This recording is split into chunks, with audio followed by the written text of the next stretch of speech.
way back, to talk of some of our really extraordinary athletes that have supported. But, I mean, these athletes getting on this stage, I know it's going to be good for them. Well, we're going to wrap up this section of the broadcast because the athletes have been announced here for the under-17 girls high jump. And so what we're going to do, we're going to take you upstairs to Terry Finisterre and Donald Smith for the live commentary action.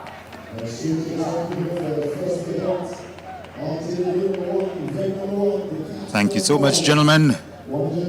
Setting the scene for what should be 3 wonderful days here at the Karani James Stadium.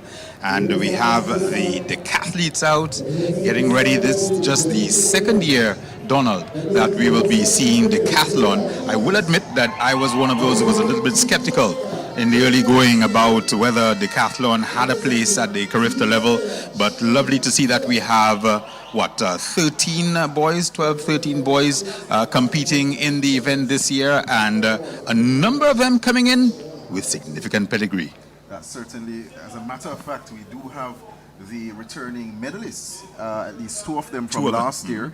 Jarrell Clement, who won silver, and of course the gold medalist Tyreek Vincent from Trinidad and Tobago. Jarrell Clement, by the way, from Grenada. Those are the medalists that have returned, and we have in heat number 1 coming up of their first event, the 100 meters. Clement, he'll be going up against more than likely another medal hopeful in Jacqueline Souden of Jamaica.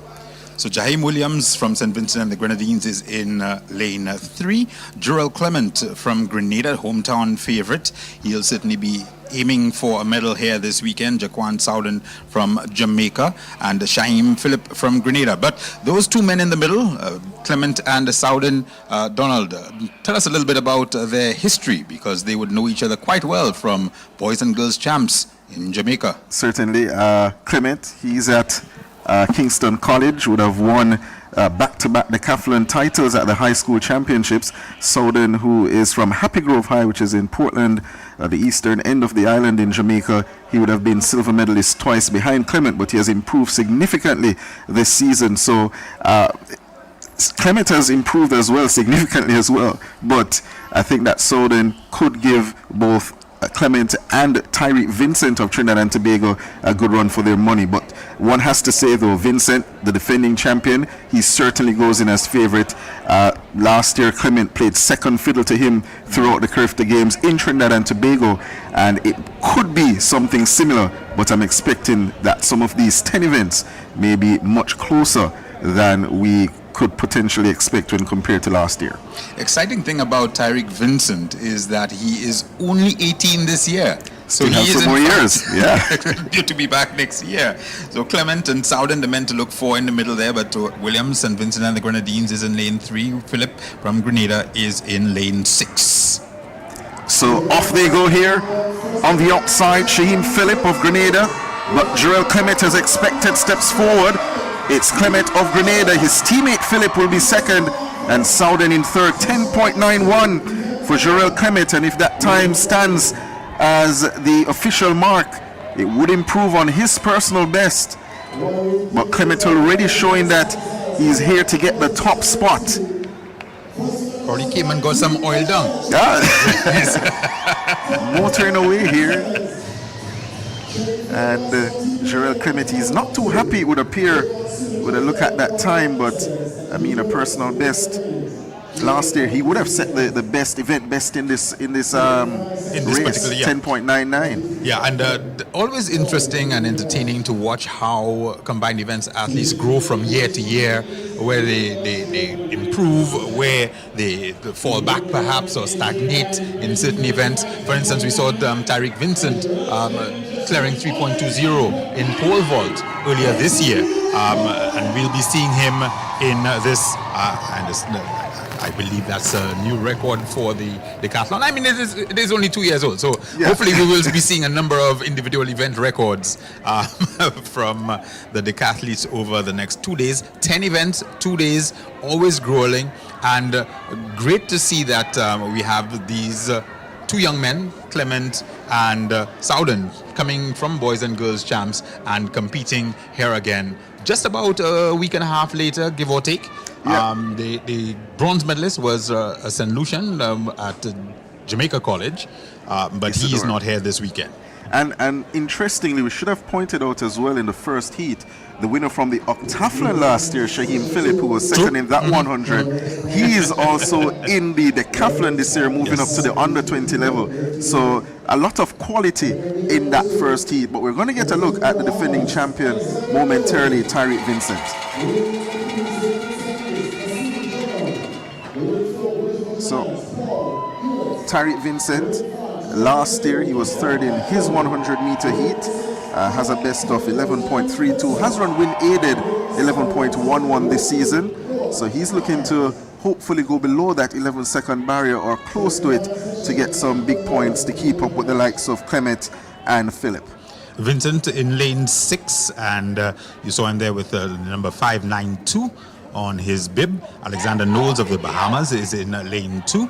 We have Nassim Gerald and Kitts and Nevis in 3. Paul Hewlett, British Virgin Islands, is in 4. Caleb Campbell and Tyreek Vincent, both from Trinidad and Tobago, in 5 and 6. And Noah Mars, Guadeloupe, they have a good history in this event, and he is in lane 7. So they're settling into their block, second heat of 2 in the set position. Away they go for the second heat of 2, 100 meters boys decathlon, and it's Vincent in lane number 6 going well. His teammate Caleb Campbell is right there pushing him, and on the inside is Knowles of the Bahamas, but it's Tyreek Vincent of Trinidad and Tobago who gets the win. And you can hear the TT fans in the background already celebrating. It's very windy though. Quite windy here at the Karani James Stadium. I saw 11.12 coming up. You want to necessarily be thrilled with that time if it does hold up. Coming across, in fact, it looks 10:47 the initial flash time, but we'll wait for confirmation of the correct times for that second heat. But it's safe to say that the 10:86. Yes, that's a pretty sharp for him. That's pretty sharp. Solid start, and he'll be very pleased with that. So all of the contenders lining up nicely. Tyreek Vincent, Jarrell Clement, Jaquan Souden, all finished in the top 4 last year. They'll be the main men to watch for medals this year. But Jamad Huggins from St. Kitts and Nevis, not coming through this year. He's aged out. And of course, the bronze medalist Matthias Serin of Guadeloupe also aging out. So those 2 young men will be absent, but always coming in with some new talent. The Carifta Games, that's what the Carifta Games are all about, being able to bring in new talent. Whoa, did you get a look at that wind, Donald? I didn't get to see it. 4.8 meters per second. Yeah, so that's pretty sharp. Strong winds, man. The wind is a little bit sharper than the athletes at the moment. So we should see some good times, and of course the times go, or the performances in the decathlon go towards points. So they gain points for each of their 10 events, and those are all tallied up for record purposes. I think in combined events, 3.0 meters per second allowable. 2.0. No, in combined events. Combined events. In combined events, the wind is a little bit higher. You're allowed a little bit higher wind, but definitely not 4.8. No. Our next event is the Octathlon Boys 100 meters. That is now about to get underway, the 100-meter dash. And Octathlon is what the boys would previously have competed in. Yeah, up to 2025. Nasiah Wyatt of St. Martin, Ashley Demerit, the Bahamas, Niall Aline of Trinidad and Tobago, Walter McLaughlin, the Cayman Islands, Justin Shepard, the Bahamas, Jafari Edwards, Trinidad and Tobago, and Javid Noel coming from Grenada. And interesting, Terry, is that the boys that we see in the octathlon, they are pretty much most of the times new to the Carifta scene. So it's about them getting the exposure from an international perspective and getting their feel of the combined events at this level. Some of them, of course, would also be transitioning from the NACAC under 14 combined events, where they do events which are a little bit shorter. So they do, instead of the 100, the under 14s would do, the under 15s rather, would do the 80 meters. They would do the 80-meter hurdles as well, the ball throw as opposed to javelin throw. So some of the events are a little bit different, but this is their first full international debut, as it were, for most of these young men. So Trinidad has 2 in this one. 2 from the Bahamas as well. 1 from Grenada, Cayman Islands, and St. Martin. Trinidad and Tobago coming in with a dedicated combined events coach, Alan Morrison. So it's clear that that is an area that they are taking very, very seriously and that they are looking to grow in. Well, I mean, when you win last year, I think silver in the up, why not? Had a chat with Alan Morrison yesterday, and he said that the all-round talents of the Trinbagonian squad is what they are resting their hopes on for this weekend. Wyatt, Demerit, Aline, McLaughlin, Shepard, Edwards, and Noel.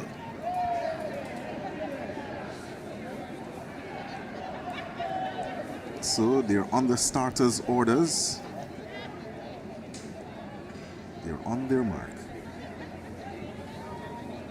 Full field of 7.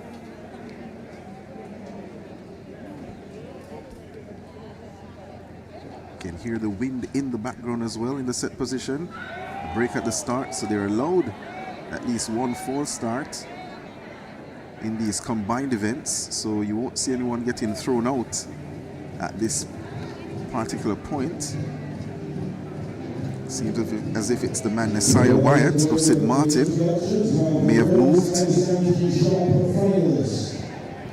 Yes, Wyatt, top of your screen. Also happening at this point, the high jump under 17 girls. They are in action. We'll be getting to that right after the 100-meter series is concluded. The javelin throw will just have begun for under 17 boys, as well as the shot put for girls under 17. That's going to be getting underway in just about 3 minutes by my clock at the Karani James Stadium. So 3 events taking place on the infield over the next hour or so, and the action on the track is only going to get hotter, because after the 100-meter series in the combined events, we have the 400-meter dash for under 17 girls, under 17 semi-finals getting underway, and that's going to be very, very interesting to watch. It certainly will be, Terry. Say good morning to all our viewers across the globe, those joining in the Caribbean, Cable Bahamas in the Bahamas, CBC TV Barbados, CBN TV in the British Virgin Islands, GBN TV Grenada, TVJ in Jamaica, Helen TV St. Lucia, and those joining via our streaming platforms, FlowTrack in USA and Canada, as well as through World Athletics platforms. It's Carifta Games 2026 right here in Grenada. Starters have conferred and they're getting ready to get back in the blocks for the octathlon boys 100 meters, just 1 heat.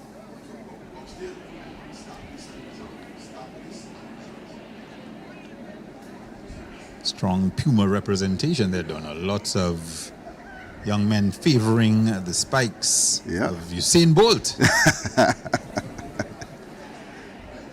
Gave him fame. Maybe. So they settle back in the blocks. Probably a bit of nerves for these youngsters. And Wyatt would want to be a little more cautious this time around. Away they go this time. It's a clean start. On the inside in lane number 3, that's the Merit of the Bahamas. His teammate in the middle of the track, Shepard, going well. It's going to be Bahamas in 1-2. Shepard in lane number 6 of the Bahamas may have gone across the line first, ahead of his teammate Ashley Demerit. the merit, sorry. So those will be big points for the Bahamas youngsters to get things started in the octathlon. Yeah, the Bahamas with a great pedigree as far as combined events are concerned, and they've had quite a few medals in these events over the years. 11.13 coming across as the time, 11.19 is rounded up to, and the wind dying down a little bit for this heat, minus 0.1 meters per second. So the Bahamas youngsters now hearing the official results of them being 1-2 in that race. And speaking of the Bahamas, of course, they always, from a fan perspective, they have a major role in the atmosphere, the vibe of the Carifta Games. They'll be, you hear the cowbells going in the background there. They've got their drums, they've got their cowbells, and confirmation on the screen. Always a beautiful scene here at the Kirani James Stadium, right next to the sea. And the confirmation of the times there on the screen, negative 0.1 meters per second, the wind speed, 11.13 for Shepherd, 11.19 for Demerit, and Wyatt of St. Martin, 11.31, the top three from the the only section of the 100 meters of the octathlon.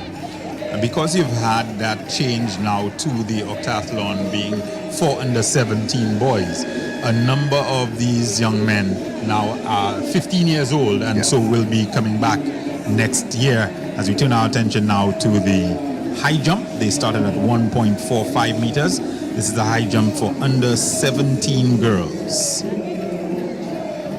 So the first final in the field started promptly at 9. That is Janaya McNeil of St. Kitts and Nevis. Not able to get over the bar. We'll tell you the height momentarily.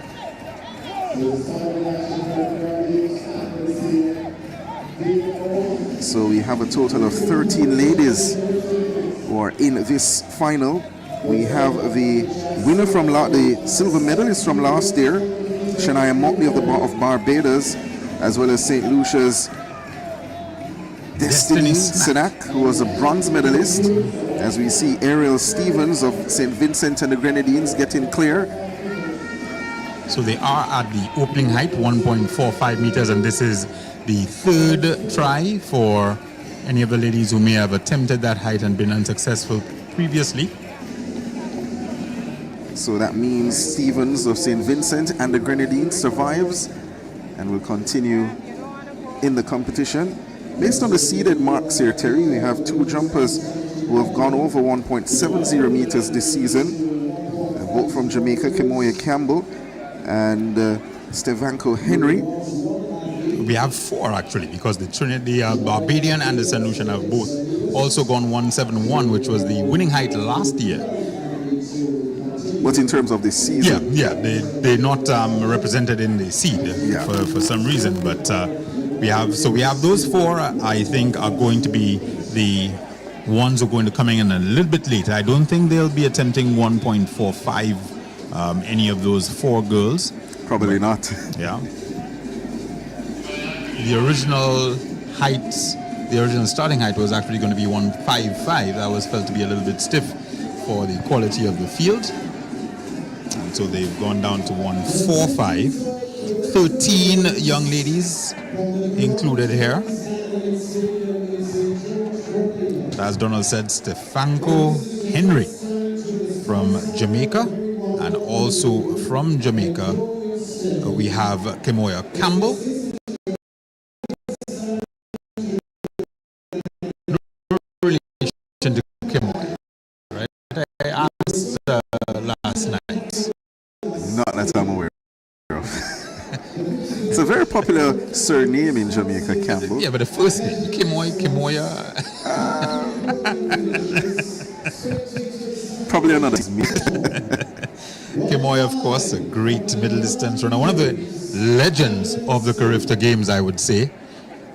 Fantastic middle distance runner from Jamaica.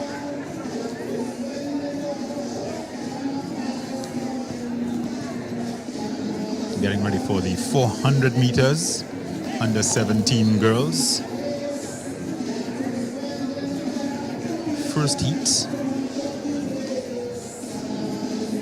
3 heats in the 400 under 17 girls semi-finals. The top 2 from each heat will advance, plus the next 2 fastest times. So we'll have 2 position qualifiers and 2 time qualifiers.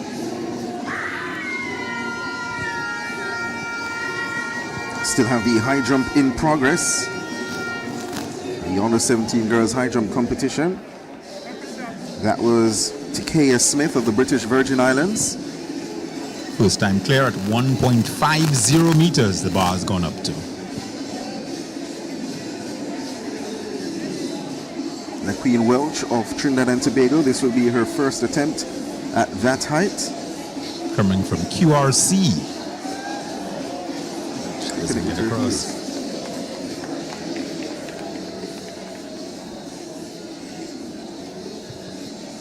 So she'll have 2 more attempts at that height if she so desires. And I say that because at times athletes can choose to pass at a height that they would have missed in favor of going to a higher height to give them a chance to stay close to the top of the leaderboard. 4.65, that's Dejani Moses of St. Kitts and Nevis. Her teammate there just having a look at her.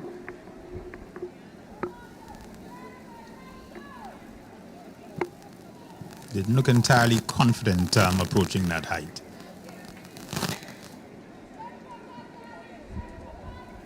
So she'll have 2 more attempts as well. A lot of tape there on the thighs. Sometimes I wonder if athletes are using this as a psychological boost. I was going to say more like decoration. Well, in coaching, they do talk about the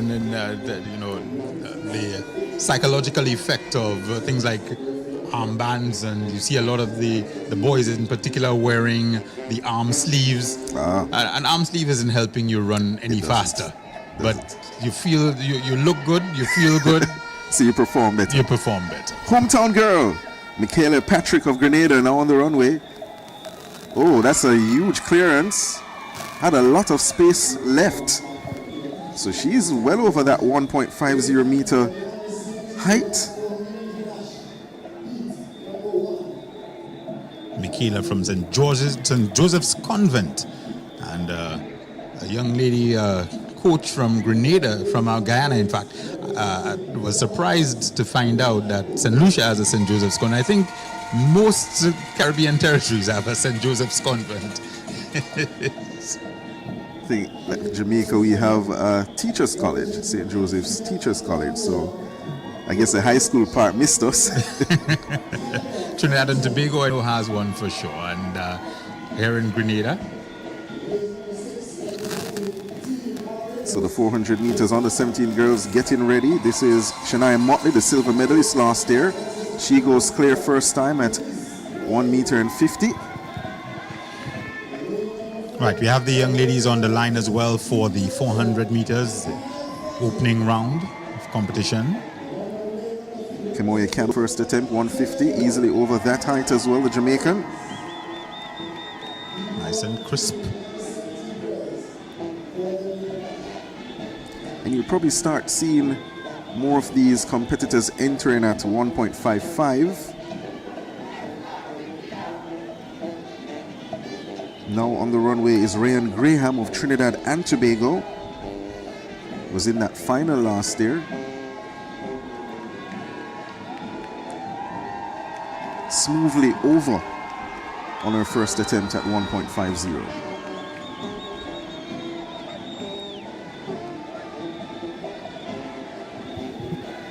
Looks very unbothered as we get a look at the first look at the Bahamian Jankunu Band. They always bring the vibe at the Carifta Games. Can't have a Carifta without them. We got some of it last evening while we were here for the warm-ups. Gave us some insight into what we'll be in for in 2026. Seems to be a bit of bother regarding the 400. The young ladies are out, but they are getting something cleaned up. So the bar, that was a clearance from Grenada's Dominic Joseph at 1.50. Now Stefanko Henry of Jamaica. And she's well over first time as well at 1.50 meters.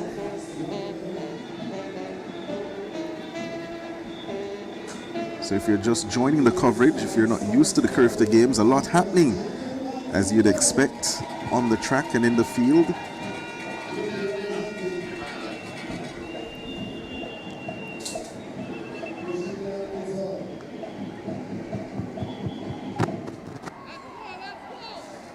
Seems to be Welch of Trinidad and Tobago. The Queen.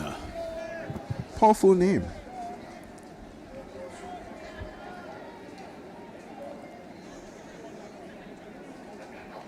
And she's over.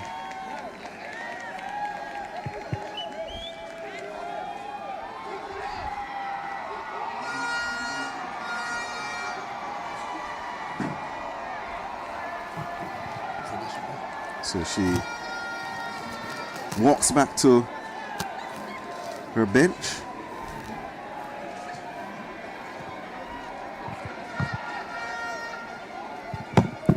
Now heading on the runway is Dejani Moses of St. Kitts and Nevis. This will be her second attempt at 1.50 meters.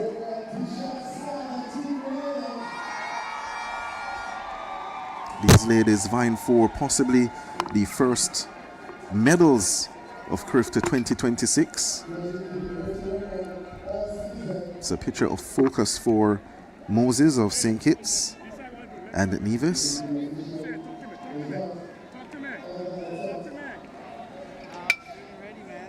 Just again sitting on that bar.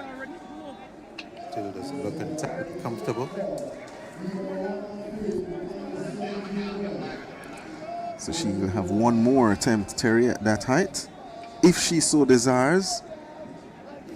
Well, given that she's been struggling a bit with this, she'll want to try and see if she can get a technique right and get clear at 150 and see what happens further on in the competition. The Vincentian here, that's Ariel Stevens, not getting over on her second attempt at 1 meter and 50. Bernadine. So we'll see at least those two athletes coming back for their second attempts. The ladies in the 400 meters have been waiting for some time, you know.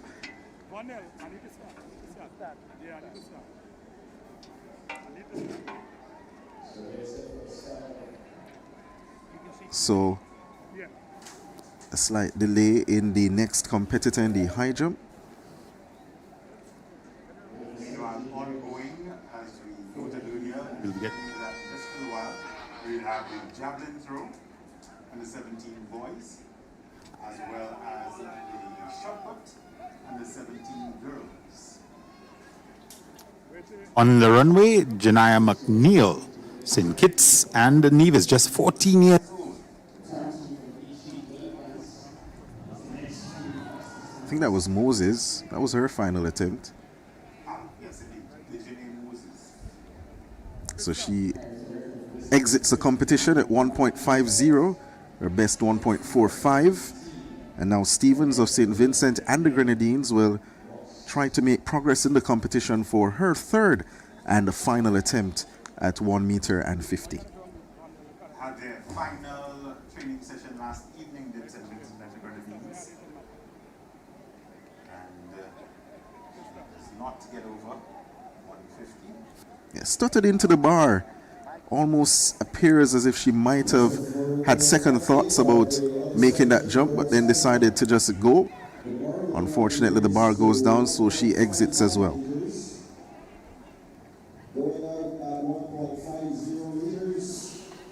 Right, looks as though we get Finally, for the 400 meters under 17 girls, see confirmation on the screen there. Cummins, Trinidad and Tobago, youngest in the field in lane 3.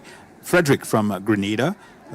Wade, Bermuda. Innes, Barbados. Tyra Fenton, defending champion from Antigua and Barbuda. And Brianna Bootle from the Bahamas. Absent.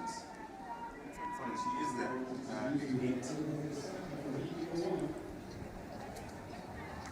So Bootle sitting on her block.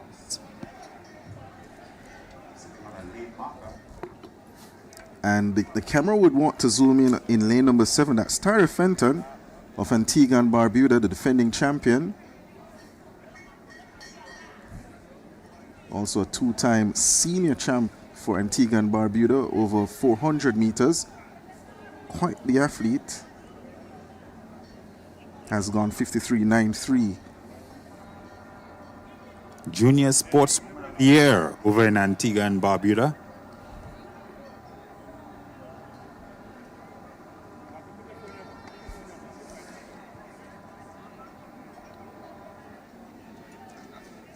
This year she's actually qualified in 3 events. First gold medalist for Antigua Barbuda in the 400 meters at the Carifta Games. See some more of the athletes getting ready to enter the competition as the bar would be moving up to 1.55 meters. Fenton. Junior Sportswoman of the Year in Antigua and Barbuda. Aiming to defend her 400-meter title. I'm really looking forward to seeing the battle between her and Jamaica's Shamika McLean. That likely could be where medals could come from, as well as Kiyizra Thomas of the Bahamas, who was silver medalist last year and 2024 in this event. She comes up in the 3rd heat. It's likely that the bulk of the running may come from those 3 ladies over this 400 meters. In heat 2, so they won't be just in the pride of St. Anthony's Secondary School in Antigua and Barbuda. 2025 Carifta Games gold medalists. Arrogantans.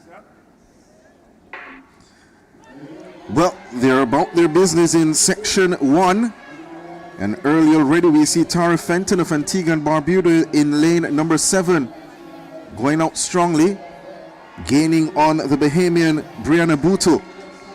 So down the backstretch, they're cruising at the moment.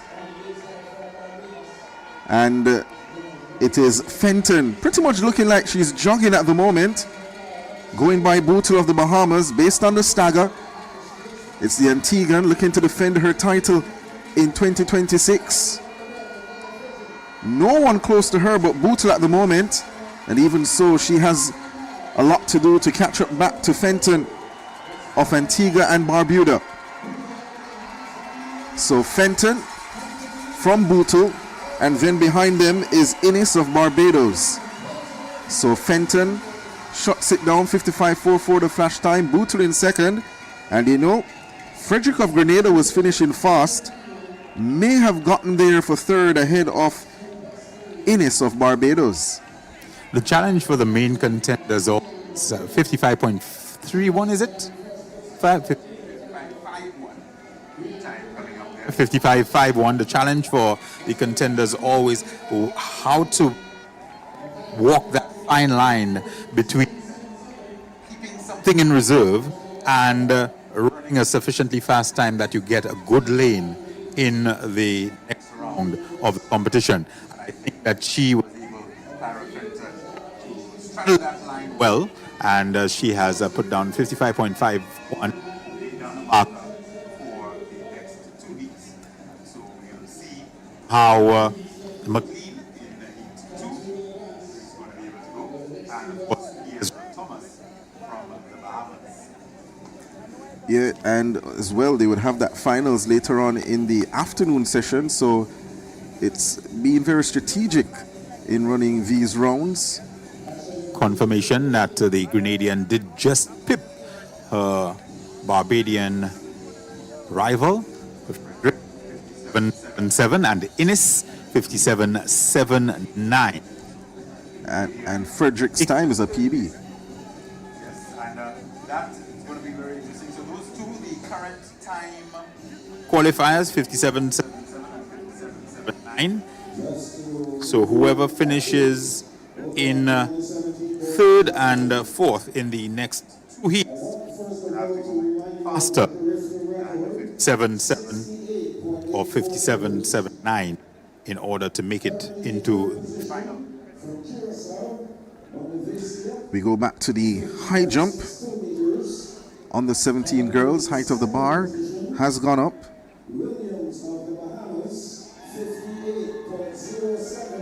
Going to try and get you some updates from the javelin throw as well.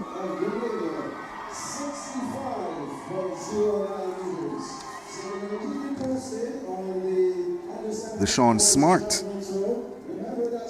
Over there, the man coming in with the farthest throw in the javelin. That's the under 17 boys javelin, already over the 60-meter mark in the competition, and he leads. As we see a big clearance there by Kemoye Campbell, rather Stefanko Henry of Jamaica. Height of the bar 1.55 meters.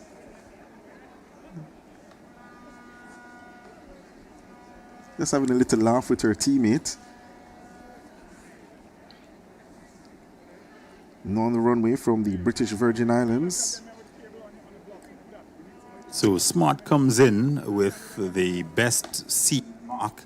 65.7, and he surpassed that by 2 centimeters in the javelin throw. And Boys always say that it's, the games really begin when the home team gets a medal.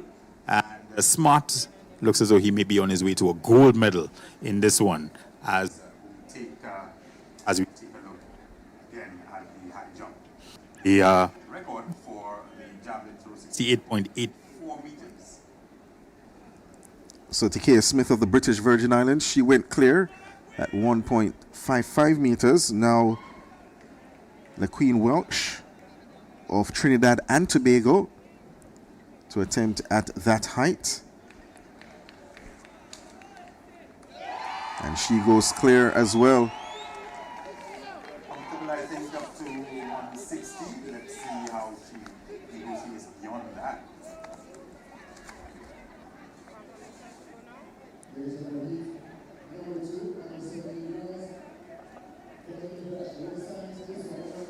Second heat of the 400 meters girls. Keisha Crick of the British Virgin Islands. So there is 8. Cayman Islands, Carifta Edwards, Gina Piggott, Antigua and Barbuda. Faith Hoffman, US Virgin Islands. Jamaica,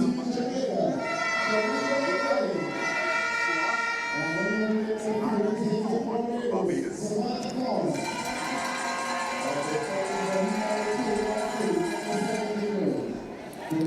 Heat 2 under 17 girls 400 meters. First chance to see Shamika McLean. She was in this final last year, but finished outside the medals in 5th. Has improved this season to 52.22.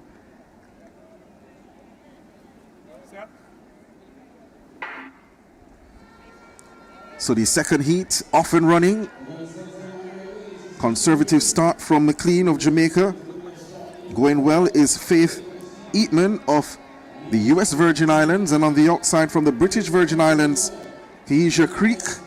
And now McLean begins to motor down the backstretch.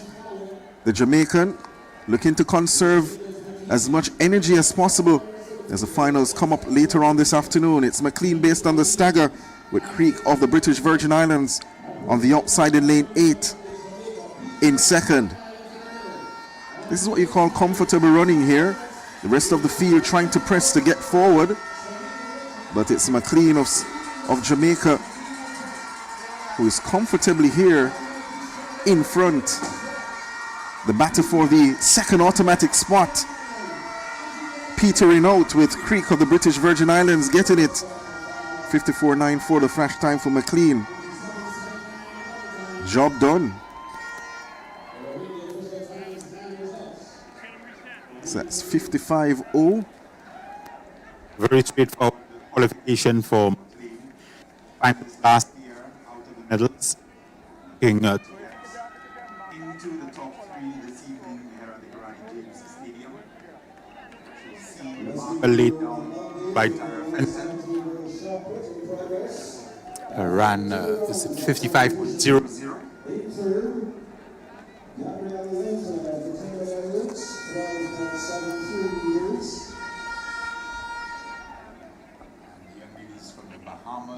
And Barbados have moved up into the time qualifier spots.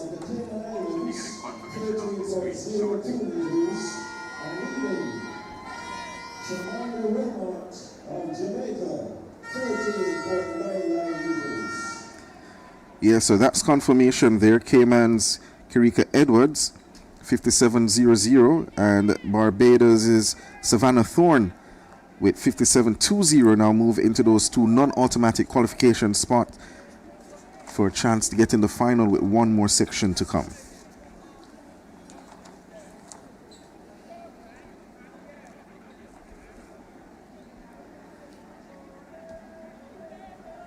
The third and final section already on the track. And again have hometown interest Emma Frederick from Grenada. And the youngest athlete in the field, she's going to be out in 8. It's going to be difficult for her. Naya Joseph from Haiti is also in this event. Haiti talking about trying to build their program through the diaspora. Number of those Asian athletes coming from New York, the tri-state area. Very, very patriotic, of course, representing the motherland.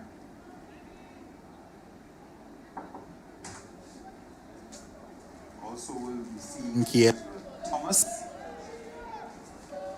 See her walking back to her blocks from the Bahamas. A medalist last year, silver medalist the year before.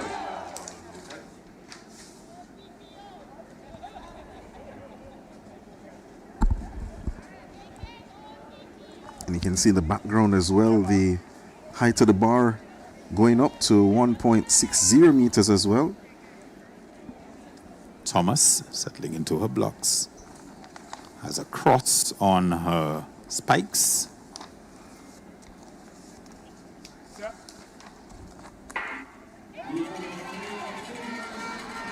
So the third section on the way and running. Anaya Joseph of Haiti goes out well. Daniela Dixon also cruising down the backstretch. Attends a school that Usain Bolt went, William Knibb Memorial High. So she runs strong, but look now at Thomas of the Bahamas, the silver medalist last year and 2024. Looks comfortable at this point as they turn to head into the home stretch. It's Thomas of the Bahamas, Dixon of Jamaica, here top two. And they know that once they're in the top two, they're into the final. So they're conserving as much energy as possible at this point, but the strength of Kezra Thomas of the Bahamas is showing here, and she's putting on a show in the heats. So Thomas of the Bahamas wins at a canter, 54.9 the flash time. Dixon manages to get across the line in second, just ahead of Joseph of Haiti, who went across in third. Yes, that young woman, Thomas, coming from the Grand Bahama Bishop Michael School, she pulls away in the last 150 meters or so, just maintains her stride in the early going, just keeps pace with the pack.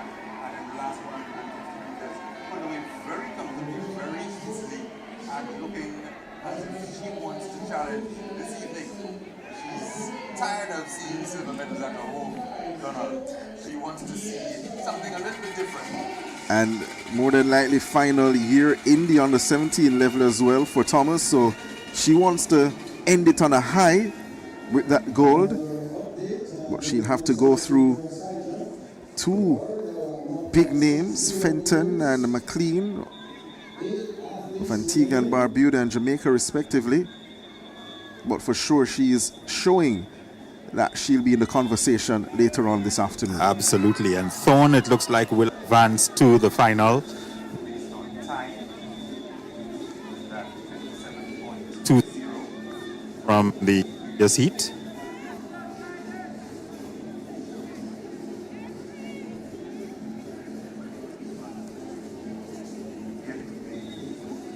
Other time, 5.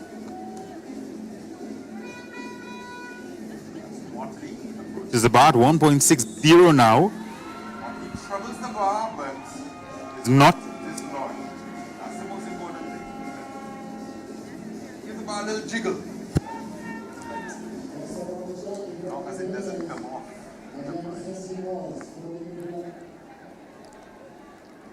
This is Jamaica's Campbell. Shortened the run-up, gets over, first time of asking. Height of the bar 1.60. Slides over the bar, arches nicely. Some kinesio tape there on the right knee.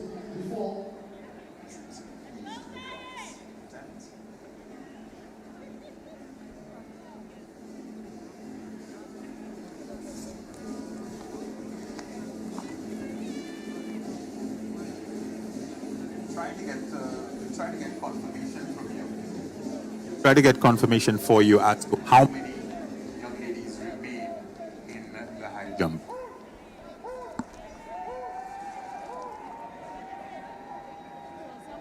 at 1.60 meters.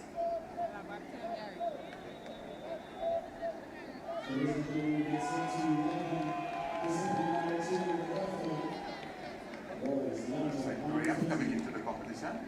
Introducing your field for this event. Representing our host country, Grenada, Gerald Clemens. So comes in with a seeded mark of 1.60 gram, gets over first time at 160. Now Stevanko Henry of Jamaica, first attempt at 160, and she gets over the bar as well. Makes it look easy.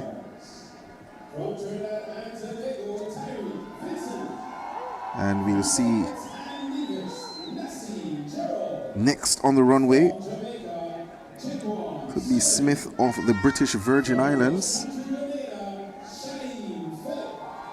Height of the bar 1 meter and 60. This is the Carifta Games 53 here in St. George's, Grenada. The fourth year that Grenada is hosting the competition. 2000, 2016, 2024, and 2026.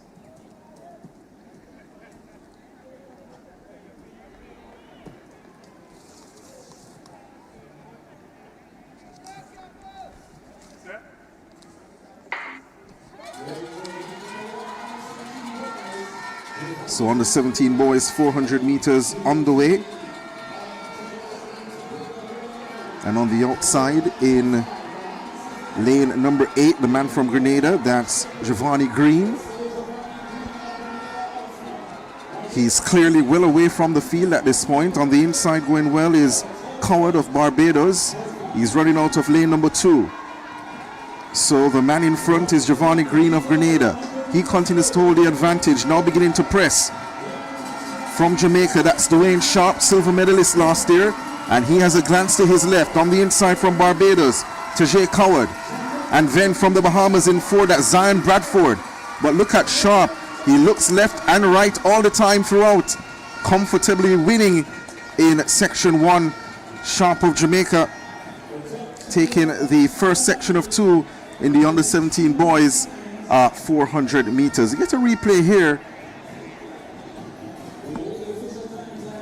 And Sharp started off quite slowly down the backstretch, but knew his comfort level.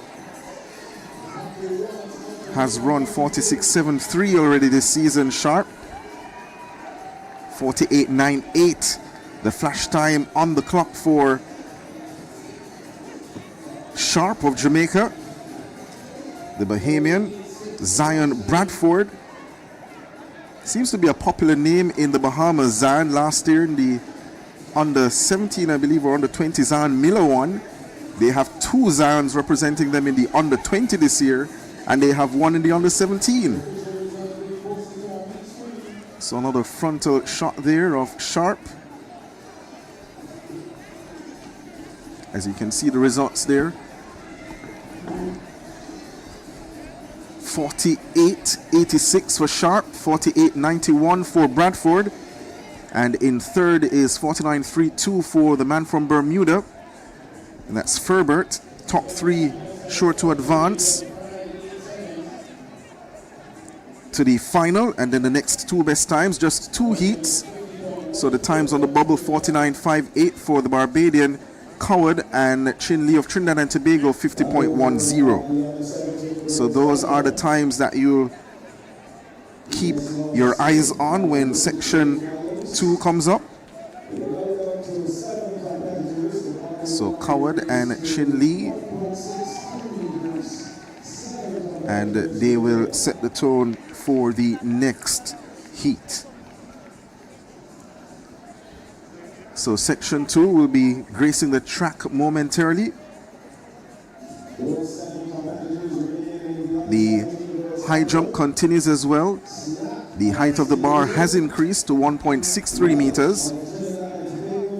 So 7 ladies remaining in the high jump competition, and the height of the bar, as mentioned, has gone up by 3 centimeters. So you'd realize that at the start, at the outset, at 145 up to 160, the increments were 5 centimeters. Now after 160, it goes up by 3 centimeters.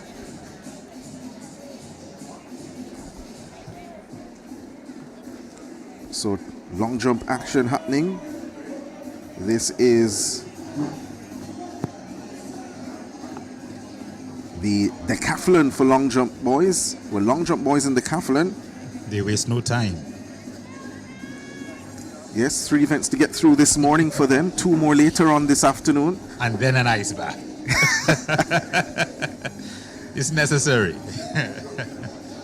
And on the runway now. So we saw Alexander Knowles of the Bahamas just jumping. Next on the runway will be Jaheim Williams of St. Vincent and the Grenadines. So cool conditions here inside the Kirani James Athletics Stadium. Yesterday, by the way, was very hot, not as windy as today.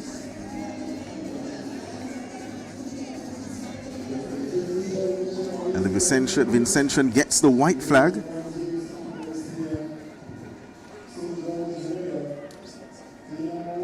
Got a shout out to Philip Riley, tuned in from Jamaica. And all of our listeners from Jamaica and around the world, around the Caribbean.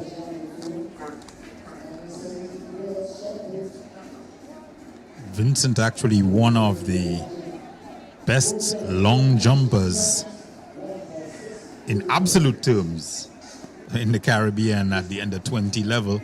He is a 723 man so far this year. So we should certainly look out for him to add to his points tally in this one. As we get ready for the second heat in the under 17 boys 400, Charles Trinidad and Tobago Pitta, an exciting young man. That's definitely one to look out for here at the Carifta Games. In lane 2, Wyatt, St. Martin, Fritz from the British Virgin Islands, Hamlet, Barbados, Pinder, the Bahamas, Henry, Antigua and Barbuda, and the hometown boy from right here in Grenada.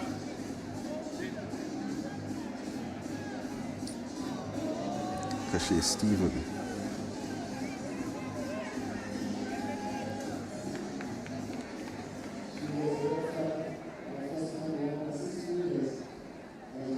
chance to get a look at Jason Pitter of Jamaica in heat number 2. 46.35 runner this season. And if you didn't get a chance to watch him at the Issa Grace Kennedy Boys and Girls Championships last weekend at the National Stadium in Kingston, Jamaica, please don't get away from your television sets whilst he's on the track. He's one to watch. Very, very exciting athlete. Almost went sub 21 seconds over 200 meters as well, 21.03. Would have stopped the clock in that 200 meters final. Always an interesting debate, Donald, about when athletes compete. And of course, the timing of champs and the intensity of champs immediately predating Carifta leads to a lot of debate every year about whether athletes should be coming here. For some of them, of course, this is going to be the pinnacle of their athletics careers for them. But for others, it's still an important stopping point. It is, but one of the things that has improved significantly over the years is the level of coaching. So coaches know how to get their athletes to peak when it's necessary. So that's very helpful as the boys will a break at the start. Lane number 5, Jelena Hamlet of Barbados. Didn't appear to be too comfortable in the blocks. He has his hands over his mouth at the moment. See the replay here now. Lane number 5, that's where the camera will focus. Went out of the blocks.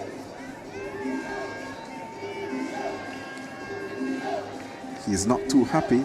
I always say that athletes, yes, it's clear that you would have moved out of the blocks, but don't give the officials any benefit to see that you may be the one who would have been at fault.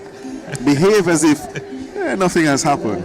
I wonder who this could be. I wonder which of you guys. Confirmation of the red card for a false start. Lane number 5, Jelena Hamlet. Of course, it's always tough, especially for young athletes. You've traveled all the way from Barbados. You've competed at your inter-house. You've competed at the BSAC, and then you've made your way all the way from Barbados to come here, and that's where you are. So they're settled back in their blocks. So we have a shot of the high jump in the background.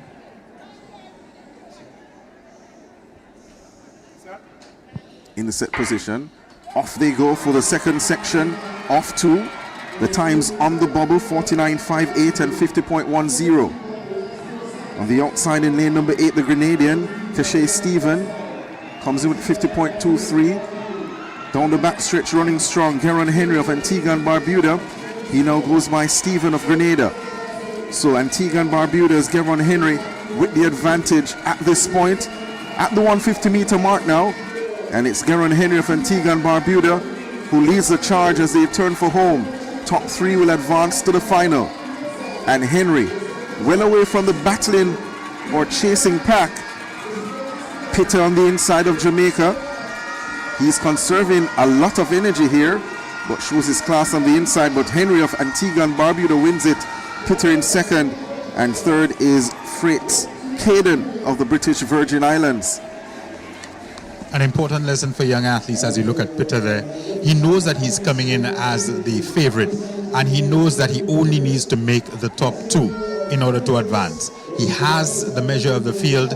He just does what he needs to do to get into the final. Lane probably immaterial for him. He's happy wherever he lines up, so long as he is amongst the final 8. 49.39, not the quickest semi-final. 49.39 for Henry from Antigua and Barbuda, and of course Pitter second with 49.60.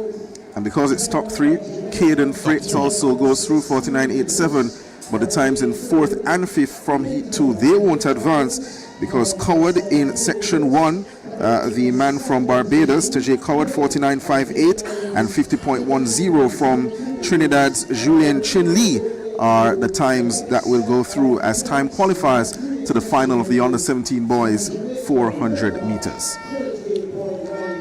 And Hamlet will have felt that he certainly could have been amongst that number as a young man who's only 15 years old this year, and last year went, I think, 48 seconds. So he'll be looking forward to further participation, but will be certainly dismayed that he'll not be participating in this particular event. As we get a look here at Paul Hewlett of the British Virgin Islands in the boys decathlon long jump competition. Their second of 10 events following the 100 meters earlier. Has a best of 5.55 meters, more of a thrower than a jumper here. Last year, the long jump part of this event, he was 9th. And he'll be looking to at least try to get over or get beyond 5.55 to get as much points as is possible. Stefanko Henry over 1.63 over in the high jump area.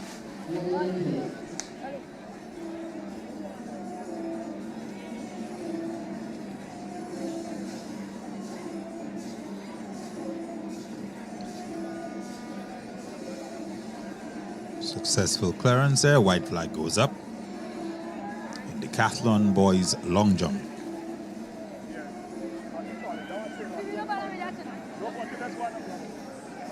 Just to update on Deshaun Smart in the javelin, he followed up that 65.09 in the first round with 64.52 in the second round. Still the only man over 60 meters. In fact, second place right now, the Bahamas. Akil Williams has 58.07 and 58.23 meters.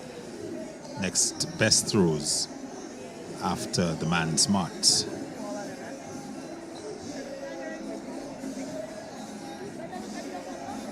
Gerald Clement, the man on the runway in the long jump, the Grenadian.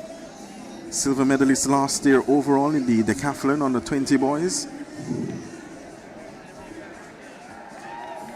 I should correct myself as well because Peter has gone sub 46 this season, 45.76. Did that at Champs just last week. So there's a lot of energy conserved. That 46.3 would have come much earlier in the year in February. As we get a chance now to see Gerald Clement of Grenada.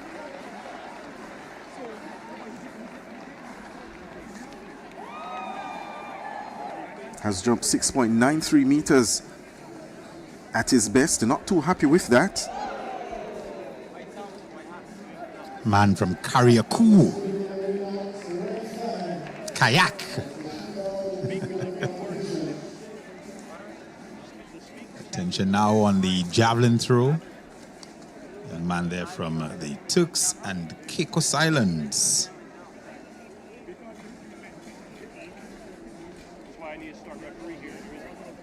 That's Jelu Odne. The Turks and Caicos Islands. His first throw was 35.89 meters. After the first three throws, I believe they'll be cutting down to just 8. They've got, make it 11 athletes starting the javelin throw. Also happening, the girls' shot put.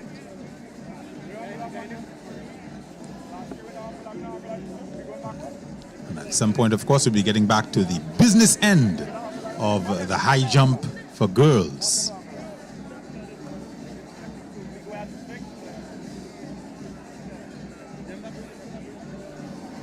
Shania Motley on the runway.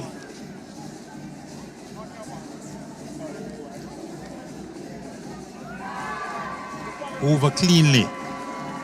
163, I believe, is still the height, or is it moved up? 163 still the height of the bar.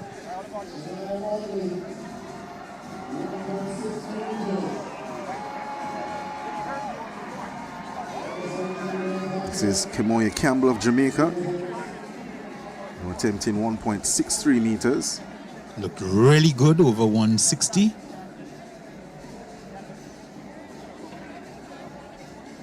And still with plenty room to spare, flicks those legs over and is over 163. Here's where you start to separate out the real contenders.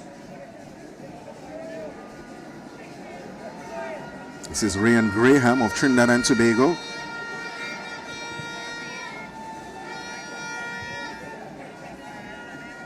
Talking to herself through this jump.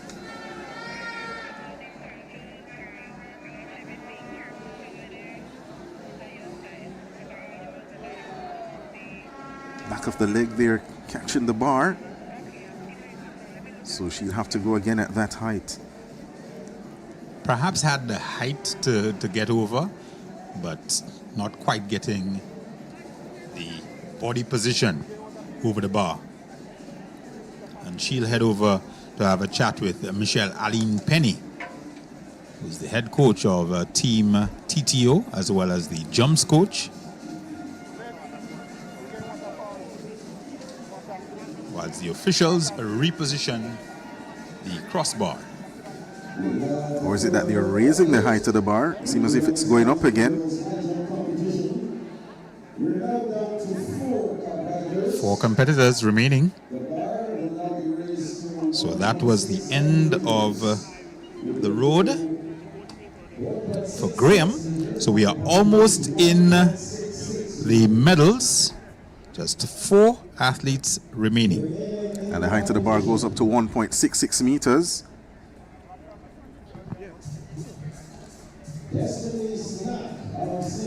So the remaining athletes, Destiny Sidak of St. Lucia, the bronze medalist last year, Kemoye Campbell of Jamaica in it as well, Stefanko Henry of Jamaica also there as well, And Motley. and Motley of Barbados, the silver medalist last year, still remain in the competition.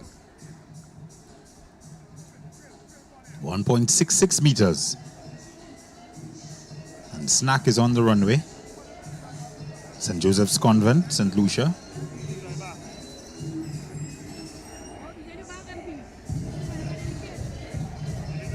One of the longer run-ups in this high jump competition so far.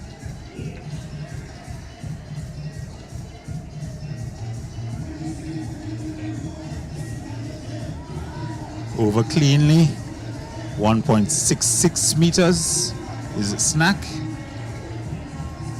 And that jump, by the way, Terry, puts a lot of pressure on the rest of the field. You want to get over first time now. Nice to go first. You go first, you set the tone. I've gone first. I've cleared at the first time of asking. It's now on you. Motley, silver medalists. Does not get over this time. Now she's put some pressure on herself.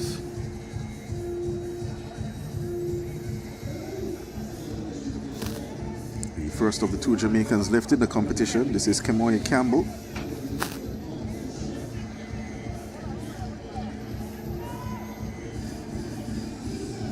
First attempt coming up now, 1.66 meters.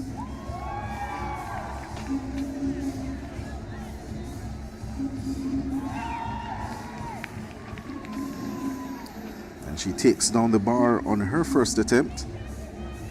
So Sinak of St. Lucia probably has a huge smile on her face at this point.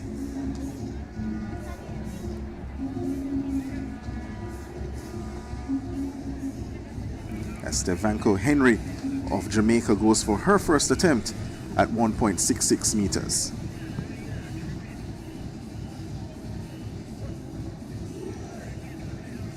Record in this event, an outstanding record by the Barbadian as Henry jumps into the bar. So as it stands, Sinak of St. Lucia sitting pretty in that gold medal position, the bronze medalist last year.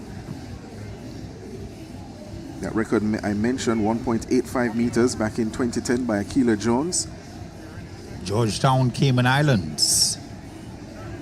And she's back this year. She's making a return for the Barbados Grand Prix.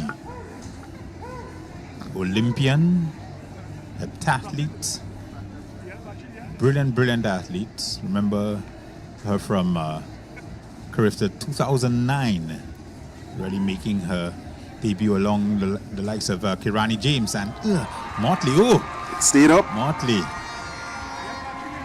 Almost a similar type attempt from her first attempt here. And this time, though, the bar decides, I'm going to give you a chance. And the officials are amused. And that bar did a lot. It did. Shaked a lot, man. This is Kemoya Campbell, second attempt at 1.66 meters.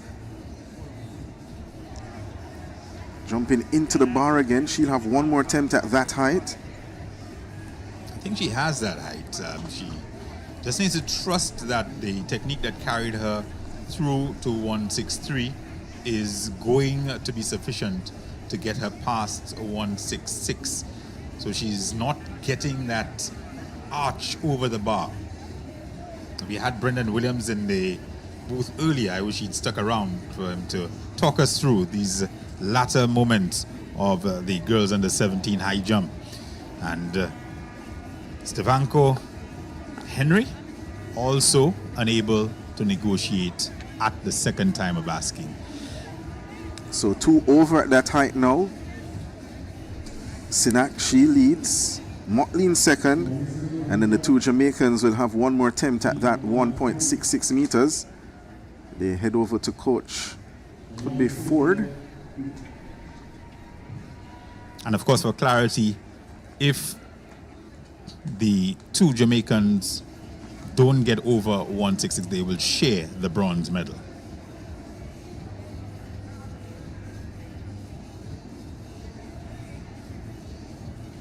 I think somebody asked, I think it was last week on Twitter, why don't they just keep jumping until they decide to? But you're asking logistically, you could be here all day if you ask vertical jumpers to continue jumping until they decide the medals. Now on to the 400 meters under 20 girls semi-finals.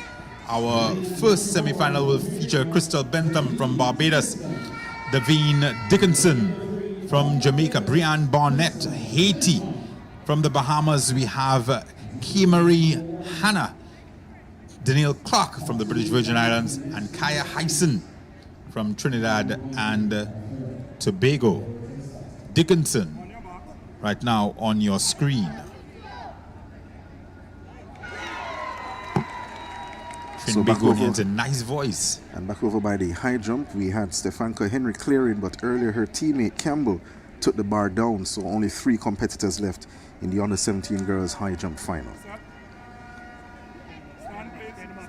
So break at the start there for the girls under 2400 meters. You can hear the officials in the background saying that they didn't hear something.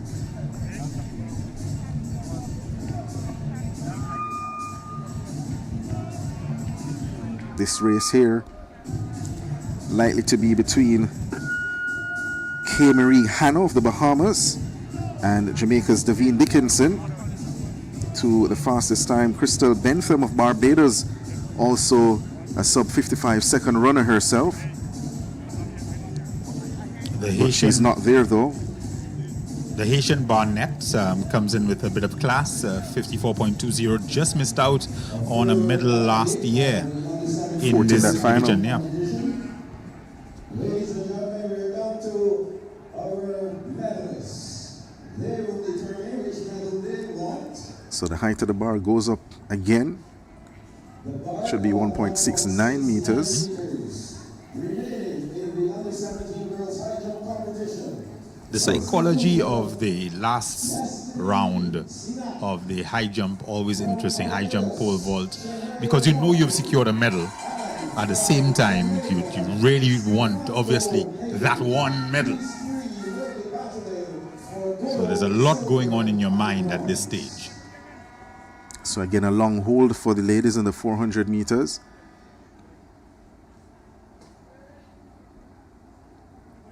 They were sent to their marks and then told to stand up.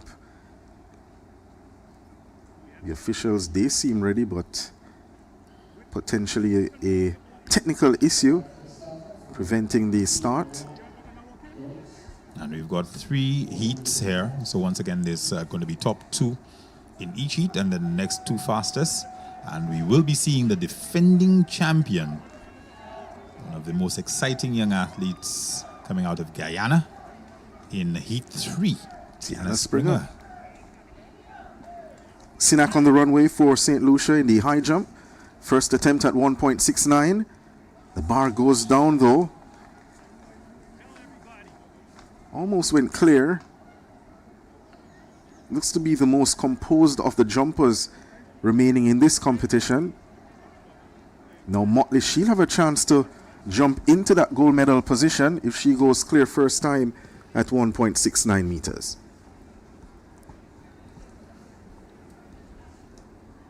Two of the medalists from last year, Motley silver, Snack bronze. Motley, product of the St. Michael's School.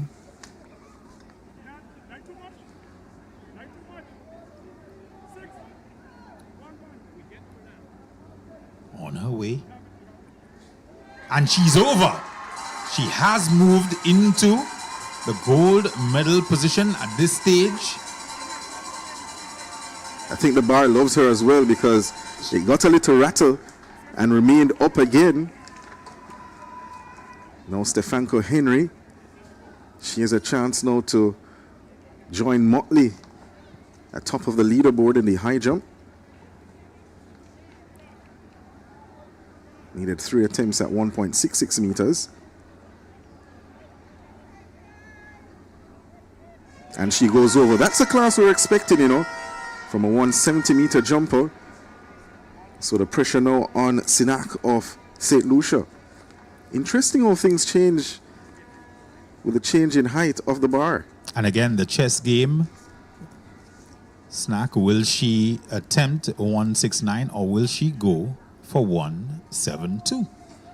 At 169, she remains in the competition. She's now in the bronze medal position. There really is nothing to be gained from clearing 1.69.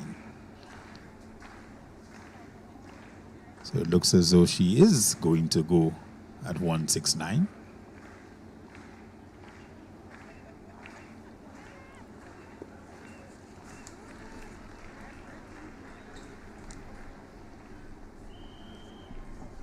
And you guessed it, the girls are still waiting in the 400 meters. I'm not a fan of holding athletes so long, at least allow them to run out to keep warm. Snack 1.69 meters. Remains in contention. So gives herself 3 fresh jumps at 172. And that was a magnificent clearance from Sinak. A lot of height on that jump from the St. Lucian. So for all 3 athletes, 1.72 would be new ground. They have 3 170 jumpers, but they've never jumped. None of the 3 have jumped 1.72 meters. But they are all guaranteed medals. Second heat of the 400 meters. Finally away here. The first heat on the way in the under 20 girls 400 meters, and going best of all is Brienne Barnett of Haiti, the 4th place finisher last year. She's cruising down the backstretch in lane number 5. Also traveling nicely in lane number 7, that's Clark of the British Virgin Islands. Now beginning to get into the mix on the inside, out of pitch at the moment, that's Dickinson of Jamaica. Based on the stagger now from Bahamas, Hannah begins to get in the mix, but now Davine Dickinson, quality at 400, 800 and 1500 meters, turns into the home stretch with the lead. Pressing is Kai Marie Hannah of the Bahamas, and Barnett of Haiti, having work to do, she's left back. But Davine Dickinson, cool as a cucumber here, will get the win in section 1 ahead of Hannah of Bahamas, and problems for the Haitian Barnett, and that will be trouble for her advancing to the final. Quick start from Barnett. She got off well and in the early stages looked very, very good, but overtaken at just about the halfway stage by the Jamaican and Bahamian Dickinson and Hannah, who are now out in front. Over to the high jump area. Dickinson, 54.11 confirmation.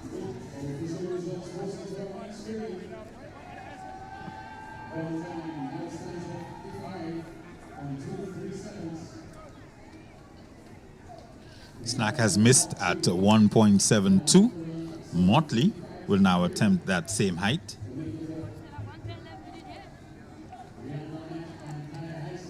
So confirmation quickly, the time's now on the bubble with 2 more sections to go, 55.17, and that was by Kaya Heisen of Trinidad and Tobago, and 55.23 for Barnett of Haiti. She'll have a nervous wait to go, and she was expected to challenge for medal here in 2026. Back to the high jump.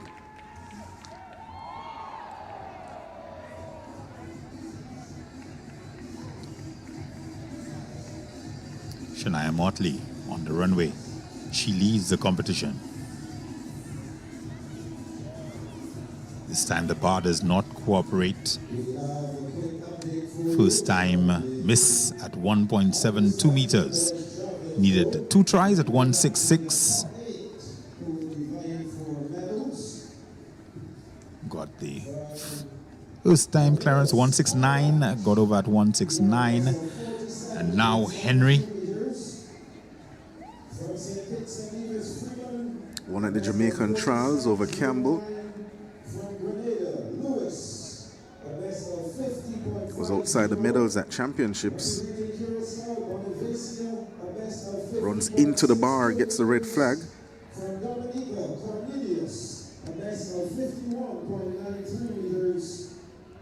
So 1.72 meters is the height of the bar. No successes yet at that height. Somebody is going to have to explore brand new territory in order to seize this gold medal from the young lady from Barbados, Shania Motley.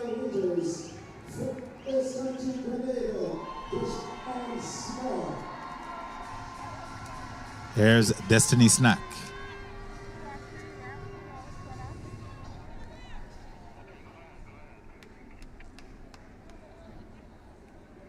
Light drizzle here at the Kirani James Stadium. Destiny Snack on the runway.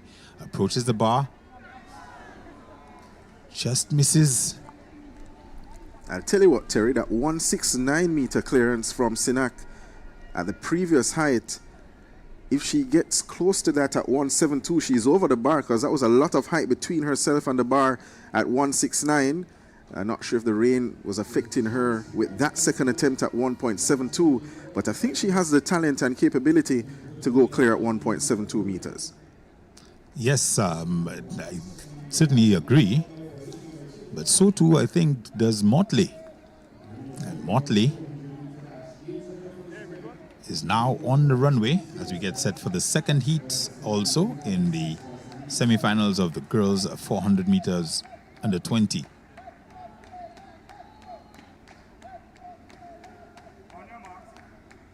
Quick shower, and it's gone.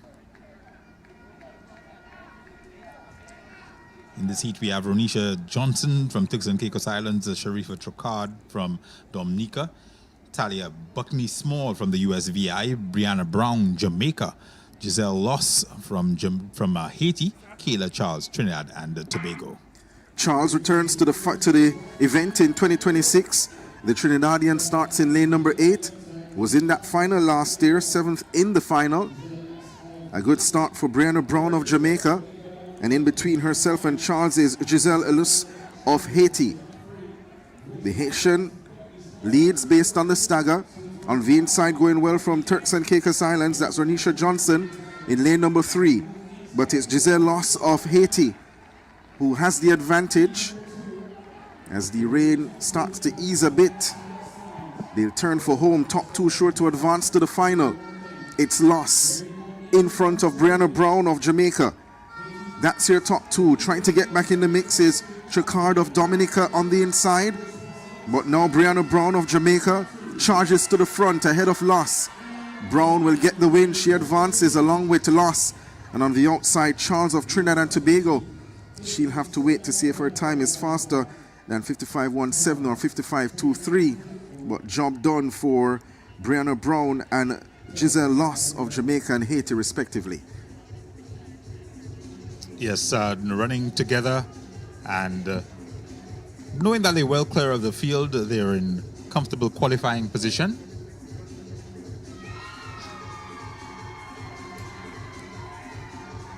So,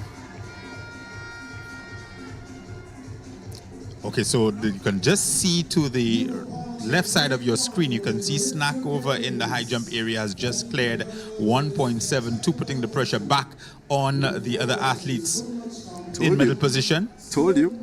And she's over 172. New personal best for her. Motley and Henry now must respond. This is their last chance at 1.72 meters. They clear, they stay in the competition. They knock it down, they settle for one of the minor medals. Will it be silver again for the Barbadian Motley? Motley will get at least a bronze.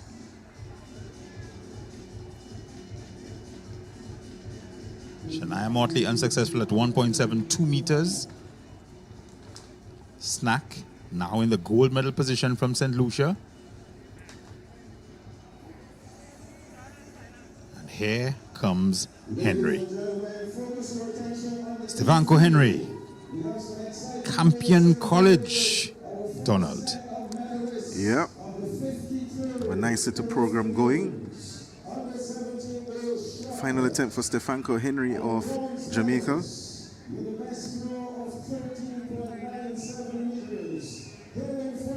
Jumps into the bar, so she's out of the competition. And that is the first gold medal settled of the games. Well, in fact, the second. Because Shot put here. Shot put has concluded a little bit earlier.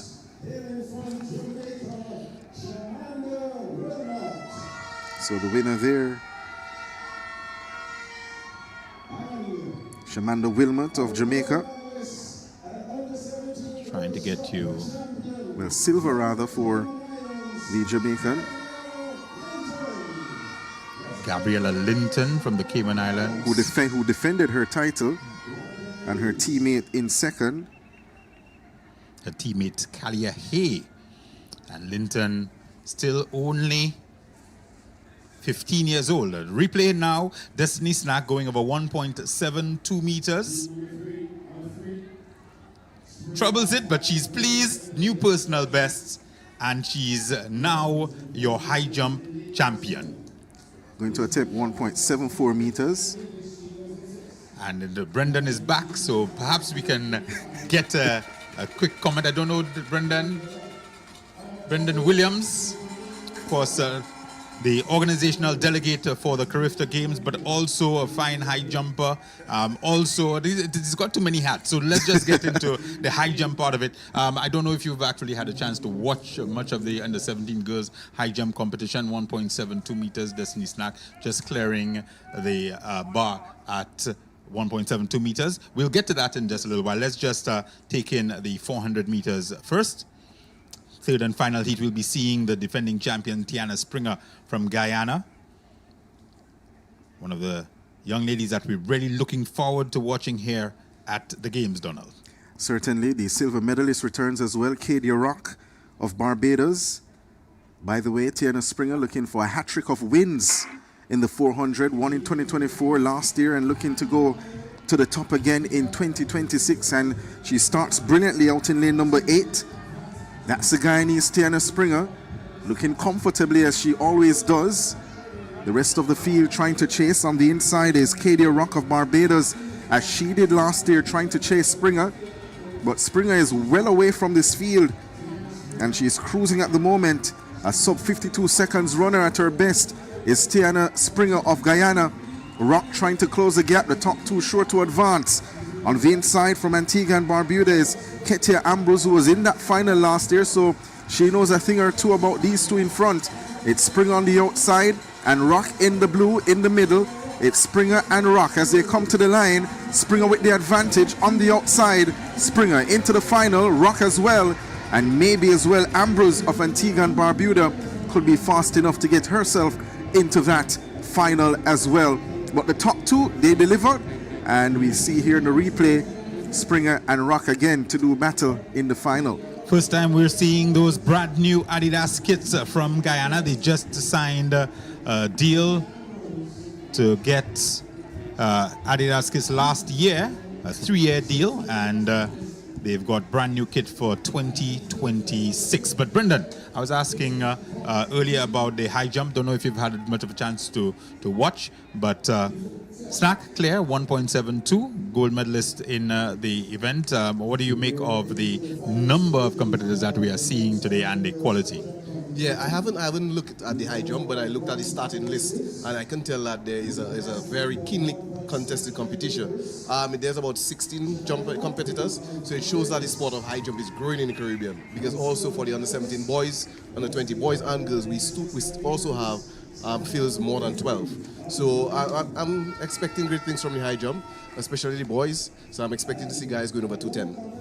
Overall, I think we've seen a great deal of growth in the field events here at the Carifta Games in terms of the volume of participation, the volume of subscription, and certainly the decathlon. Just in its second year, we've got some 11 boys competing in the decathlon, some of them graduating, of course, from the octathlon. But how exciting is that for you? So it shows that most of the federations are following the World Athletics plan, where you want to have more fans, more athletes in diversified events. So it shows that the sport is great across the Caribbean, and the athletes are on the world stage. They're showing that they have a place on the world stage as well. Snack all by herself. I think she's going for 1.75 again. That would improve on the personal best that she just set. She's already got the goal. Not a bad attempt. Yeah, not a bad attempt at all. She just need to keep herself away from the bar before she goes up, and she will clear the bar easily. All right, well, there you have it. I hope her coaches are listening. And next year, she'll be contesting the under 20 division, and will be looking to hopefully make her under 20 debut as a medalist, perhaps. Yeah, third and final attempt will come up at 1.74 for Sinat, but given the time qualifiers they came from section 3, Katia Ambrose with that fast finish for Antigua and Barbuda 54.30, and Deschanel Thomas of St. Kitts and Nevis 54.73 are the time qualifiers for the finals of the girls under 20 400 meters. So I'll be handing over now to Leslie Smith, be joining Donald.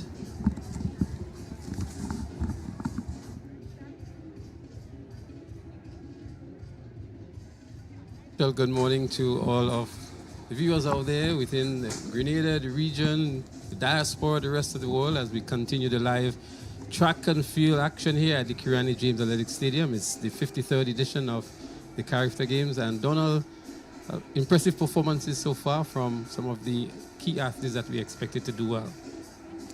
Yeah, a lot of action in the field. I think that so far a lot of the athletes who came in were expected to be on the medal podium are delivering so far.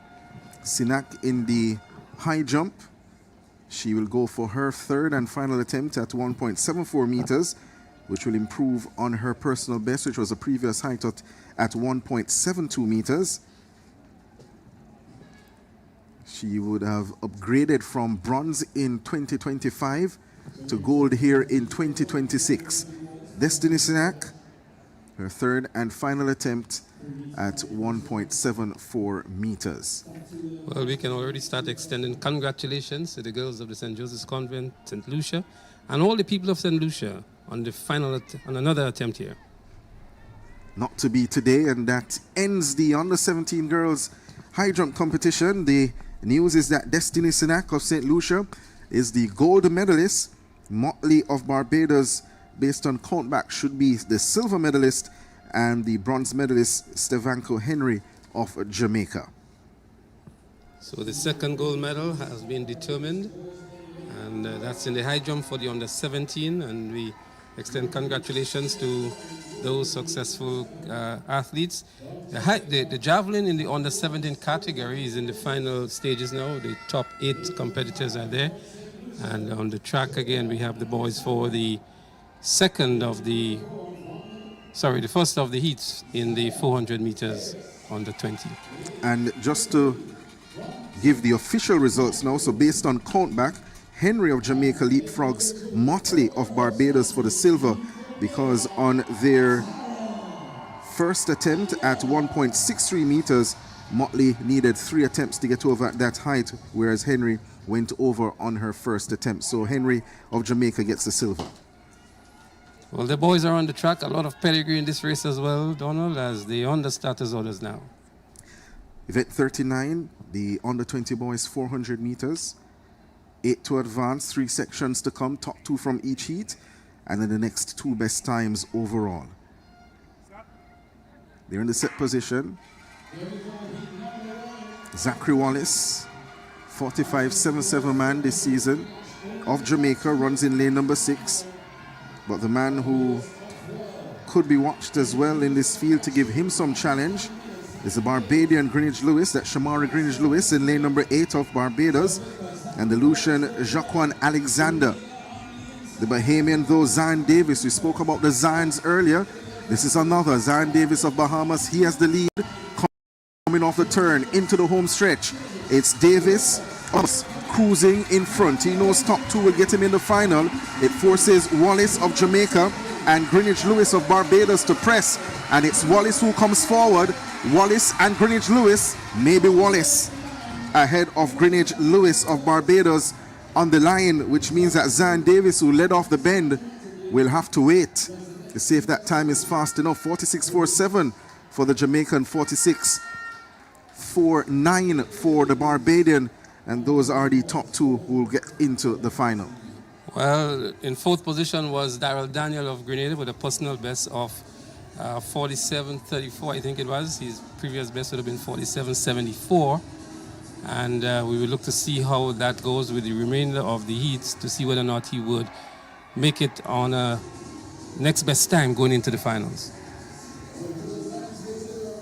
So 47.45 for the Grenadian is that second time on the bubble. 47.46, sorry. Along with the Bahamian Zan Davis, 46.60. So those are now the 2 times occupying the non-automatic qualifying spots. Nice view there, Leslie, of the cruise ship in port. A lot of economic activities happening on this Easter weekend, and the visitors are here to enjoy some of that as well. It's towards the end of the cruise season, but the picture tells a big story here. It does. Interesting to think that yesterday the sun was out in its glory. Quite cool here, as you mentioned earlier, along with Sir John, who is probably still down by the mix zone and potentially will have some interviews for us shortly. Now that we have had at least 2 gold medalists for Carifta 2026. So the fans are treated here to the winners of the high jump, and the folks back there in St. Lucia have a lot to celebrate. It's very early in competition, and you have notched your way on the leaderboard, so to speak, in terms of the medal count with your first gold medal. So I'm here with Gabriella Linton. Gabriella, the Carifta Games, you keep winning this short put event. Tell us how it feels to win the gold medal here today. It feels great to be able to win, despite the technical errors I've had over the year coming in. It feels great to be able to come out here and to represent Cayman. Well, you've been the defending champion. What did you need to do this season to win this gold medal? I just knew I needed to focus, keep my mind in the game, because it was a tough competition. So. All right, so I know the Cayman will be very happy. You've brought home the first gold, and so congratulations to you. Thank you. Well, Clyde, thank you very much. Gabriella Linton, the gold medal winner from the Cayman Islands. And congratulations to Linton and all the folks back there in the Cayman Islands. I'm sure the drums and the shells have been blown out there as you celebrate this very important victory. Yeah, 2 medals in that shot put for under 17 girls for Cayman. As we see the medalists in the high jump, Destiny Sinak of St. Lucia in the middle, Motley of Barbados to her right with the bronze, and the silver medalist Henry of Jamaica. But Sinak certainly on cloud 9, taking that gold this year, bronze last year. It's always good when you can move up a place if you're still in the same age category, and she has done that by 2 places this season. Well, if you're wondering why Terry Finiste has vacated the chair, that may just be one of the reasons he's maybe downstairs there now celebrating with Sinak, Terry being a native of St. Lucia himself. Certainly so. So, still some more heats to come in the under 20 boys 400 meters, 2 in fact, sections 2 and 3, as we get a shot off the crowd inside the Kirani James Athletic Stadium here in Grenada. Well, the Trinidadians were up earlier on. They had a choreographer giving them some instructions, and they were really, really in a joyous mood here, the Trinis.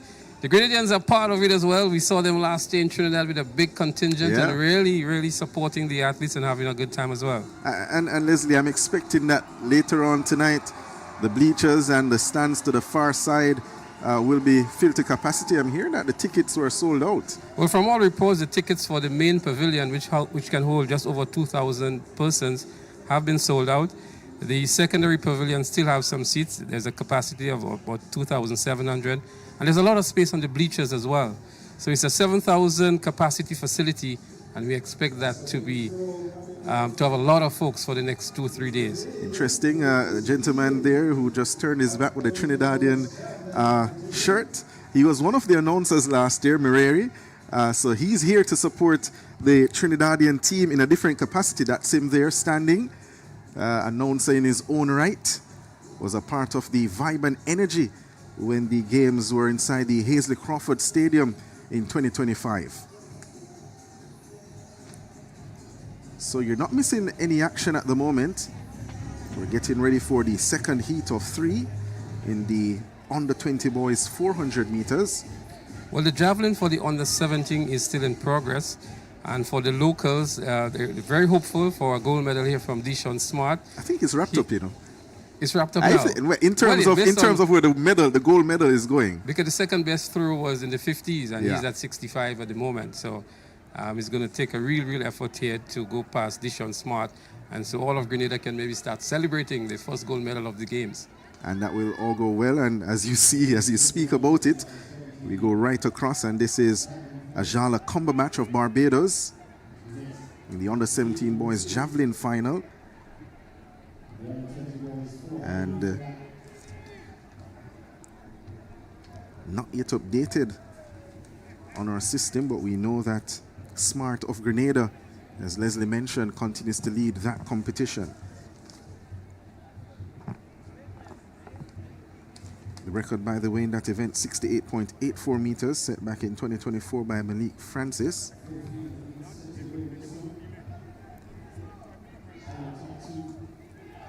And remind you as well, the times on the bubble in the under 20 boys 400 meters, 47.46 and 46.60. As we have a hush over the stadium at the moment.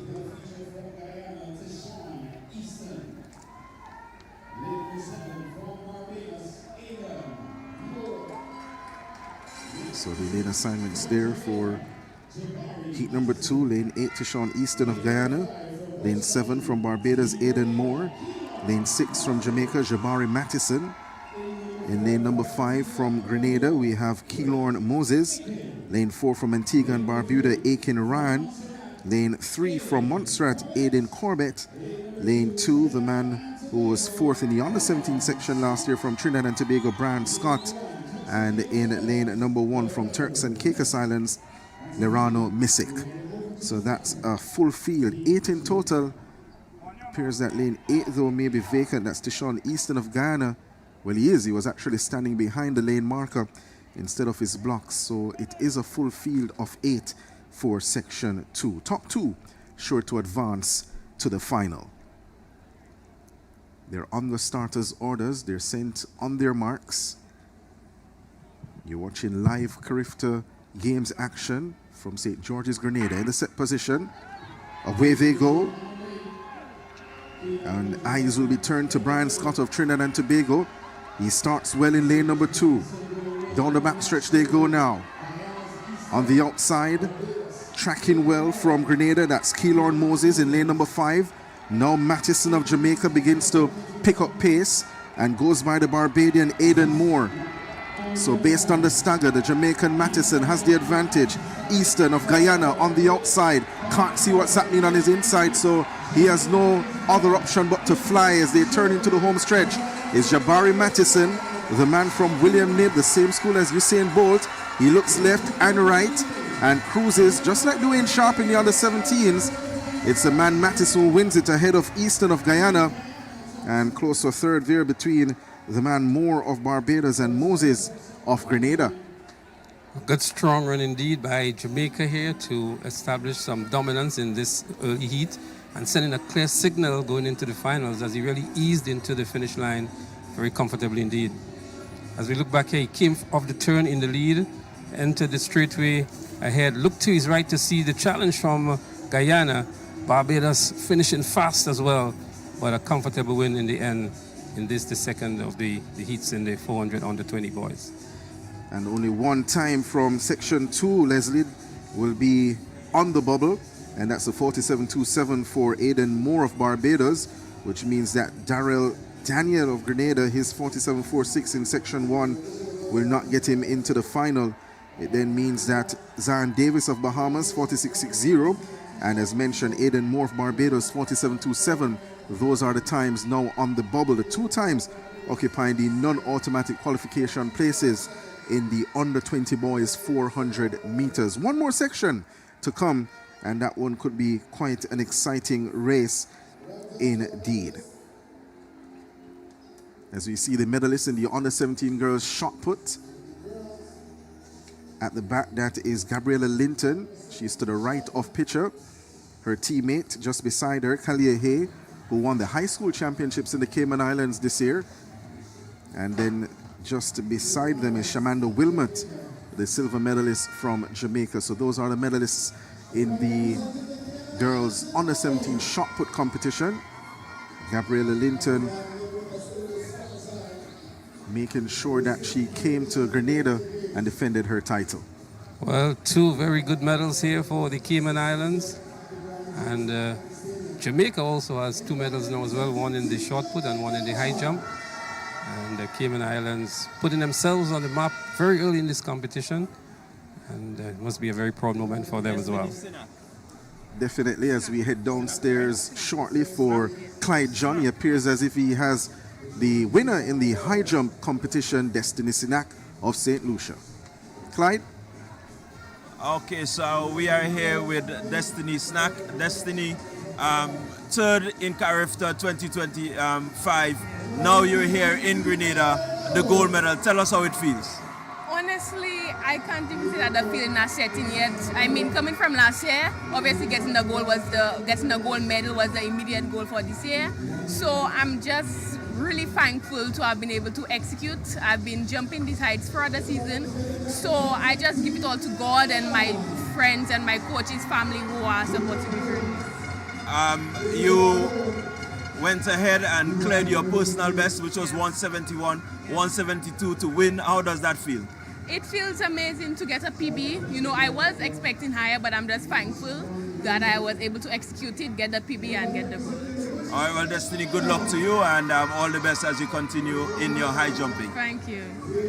Well, congratulations in order for Destiny Sinak from the Helen of the West, St. Lucia, and bringing home their first gold medal in 2026 at Carifta Games. She seems very confident, you know, that saying that she expected to go higher and had 3 attempts at 1.74 meters, went over second attempt at 1.72, shows that she has quality to go at least 176 in my view. I still think that 169 clearance, just the height that she had going over the bar, I mean, I don't have a tape measure from where I'm standing, but if I was to estimate that height difference, it could very well have been about 174, 175 in range. So clearly a talent to watch for the future, Destiny Sinak of St. Lucia. So get ready to go back for live track action in the boys under 20 400 meter preliminaries. And another impressive lineup here for you as the boys look for both into the finals later on this evening. We remind you that the top two are the automatic qualifiers, and then the next two best times will emerge into the finals. Yeah, this one should be interesting as well. We have the returning silver medalist from last year. That's Malachi Austin of Guyana. And a man who has been in quite good form this season, Michaelan Woods of Trinidad and Tobago.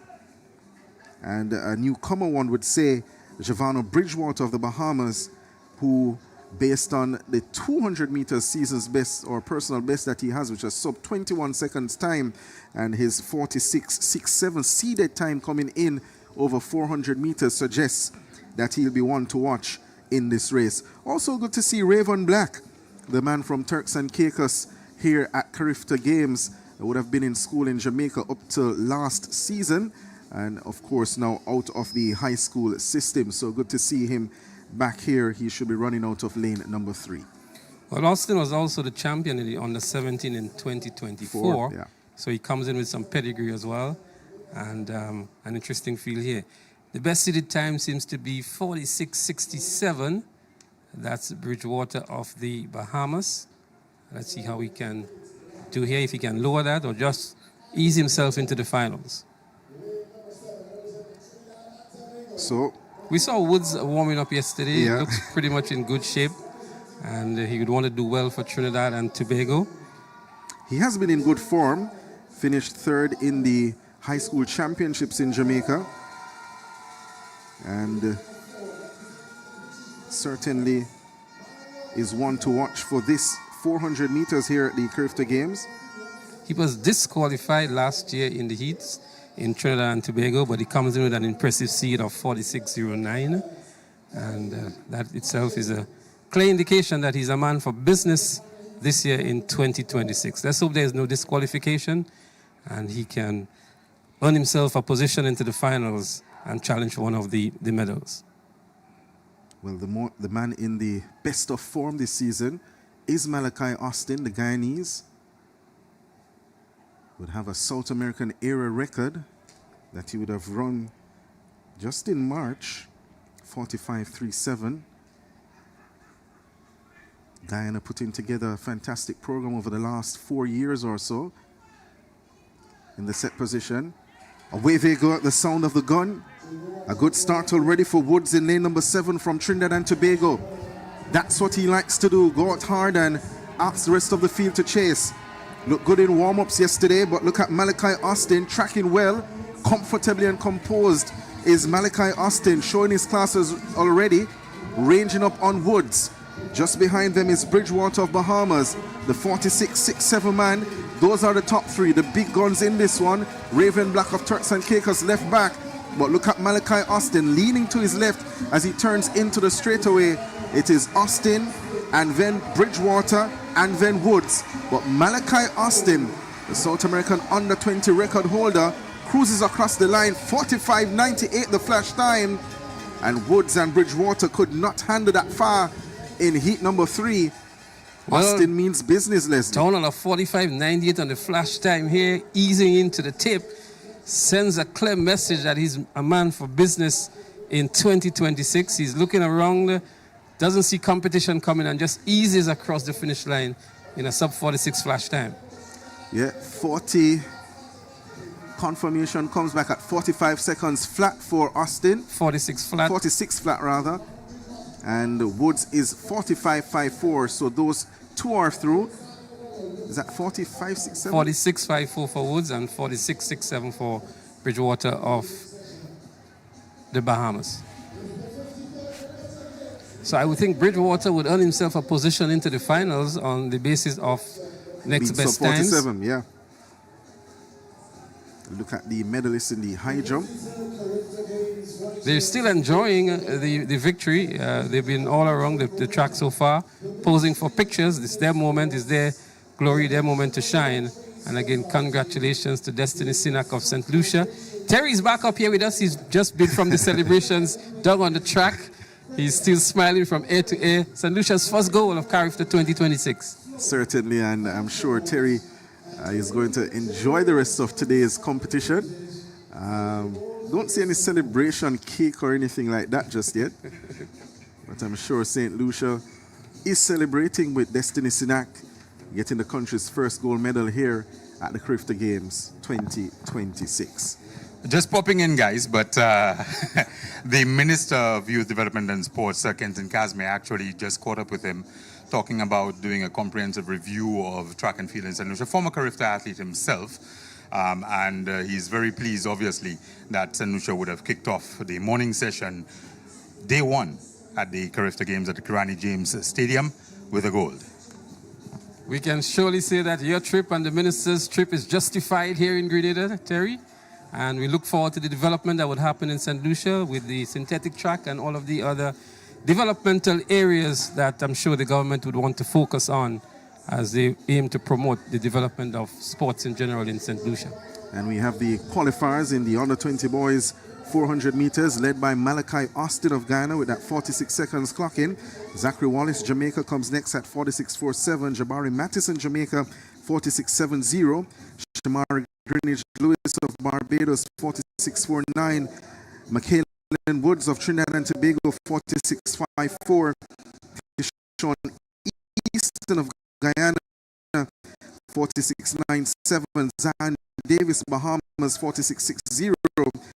And rounding out the field of qualifiers, Javano Bridgewater of the Bahamas, 46.67. You hear those times, Leslie. Certainly Malachi Austin is saying, hey, if you can't catch me, the gold is mine. But based on what you saw, though, in the heats, do you think that the other two, the other lads in the can change him for that, or does the have still? Well, every time is one thing, but you know, guys, those times come different game altogether. We saw them really easing into the finish line, so it definitely means they have a lot more to give it coming to the finals later on. Austin will be very hard to beat. From what I saw of Austin, he looks maybe most impressive for me going into the finals and with the time that he has returned. So I would think he would be favored to win the 400 meters later on this afternoon. But he would receive good challenge from the others because many of the others also eased into the team. Certainly. Do you see potentially a sub 45.3 time in this final, or? I think that's pushing it a little bit too much. Yeah, I think it's going to be sub 46, but to go sub 45 here, I mean, we would welcome that. Well, not sub 45, but sub 45.30. Oh, sub 45.30. Yeah. I still think that's pushing it a little bit. Okay. But it can happen from what we saw in the preliminaries moments ago. Definitely, as we get a shot at the javelin competition. Under 17 boys still going on. Competitor 302. That is Cameron Lewis. Came in with a seeded mark of 53.25 meters. So going into the final 8, I think he was in the 7th position. We will update on it, but it doesn't seem to be a big improvement from his previous throw. His compatriot, nonetheless, with a 65-meter throw, Dishon Smart, has been doing exceptionally well for the last 2 years in the javelin on the local circuit. You know, Grenada has very, very good pedigree when it comes to javelin. We can talk about Anderson Peters, double world champion, bronze medal at the last Olympics as well. And he always comes back to participate in our national champs who help nurture and to mold and to give advice to the local youngsters. A very good javelin coach we have as well, in the likes of Paul Phillip, who has produced quite a number of outstanding athletes, javelin athletes here in Grenada and the Southern Caribbean as well. Awesome. The defending champion appears as if his title is going to be wrestled from him. That is Akil Williams of the Bahamas, would have thrown 57.51 meters last year to win gold. And he would have thrown over 60 meters as well as the youngster from Curacao, that's Bradley Bonavacia. Very popular name in Curacao. Their football team that knocked Jamaica out of the World Cup. You say that very calmly, right? And I know down I have to be calm. We had a conversation on that yesterday. Yes, so I know exactly how you feel about that. You know, but the less said about that, the better. Nonetheless, Curacao is here and they're into the finals of the javelin competition. So over the years, I think this is the area where Grenada has acquired the most gold medals in the javelin event. Selwyn Smith, I don't know if you remember him. He, I think, had about 5 gold medals in the javelin through the ranks. Kim Fulton, Pauline Peters, Anderson Peters, of course, and several others who have really laid the foundations for Grenada in the javelin competition. Well, it's only going to get better in 2026 as we say good morning to those listening to the broadcast here across the Caribbean and across the globe. In the Bahamas, Cable Bahamas, CBC TV Barbados, CBN TV in the British Virgin Islands, GBN TV Grenada, TVJ in Jamaica, Helen TV in St. Lucia, and of course we have persons joining via the digital streaming platforms courtesy of FlowTrack in USA and Canada, as well as on some of the World Athletics platforms. And we will have the 1500 meters later on today. That's something that the president of World Athletics loves to see and loves to be a part of. You know that he would have been, of course, an Olympian, former record holder as well in the events 800 and 1500 meters. So, in my understanding, he would also be gracing this Carifta Games with his presence. That's what I'm understanding. We may have a chance to have a chat with him as well. And we welcome Seb Coe to Grenada. Yeah, he always indicates that it's something that he marks on his calendar each year to be a part of the Carifta Games, because outside of potentially the World Under-20s Championships and maybe the European Under-20 Championships, this is the next level of talent that comes to the fore from a junior and youth level. And it is always good to see where some of the senior stars start from, and it's usually right here. So action appears to have paused a bit. We have the 100-meter heats coming up momentarily on the track. The javelin under 17 boys final is ongoing.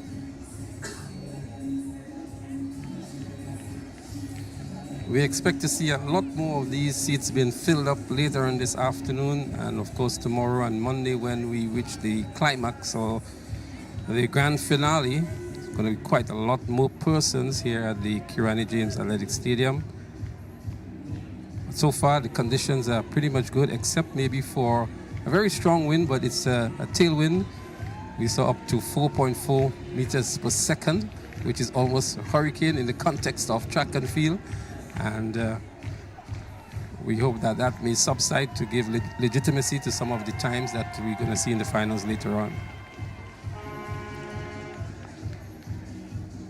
So,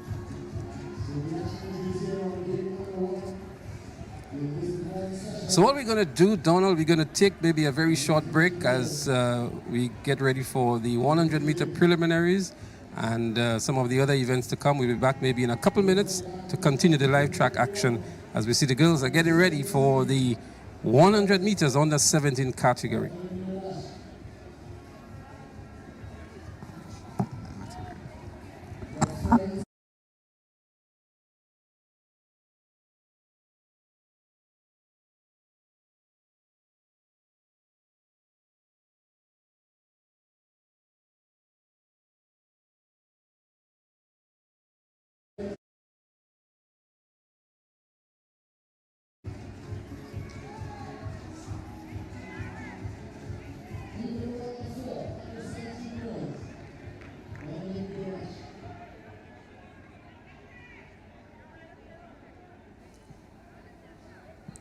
We welcome you back to the live action at the Kirani James Athletic Stadium. It's the 53rd Carifta Games right here in Spice Capital, downtown St. George's, Grenada, as we get set for heat number 1 in the under 17 girls 100-meter dash. And another impressive lineup here. Antigua and Barbuda, hot favorite here in Tyria Fenton. She comes in with a seeded time of 11.51.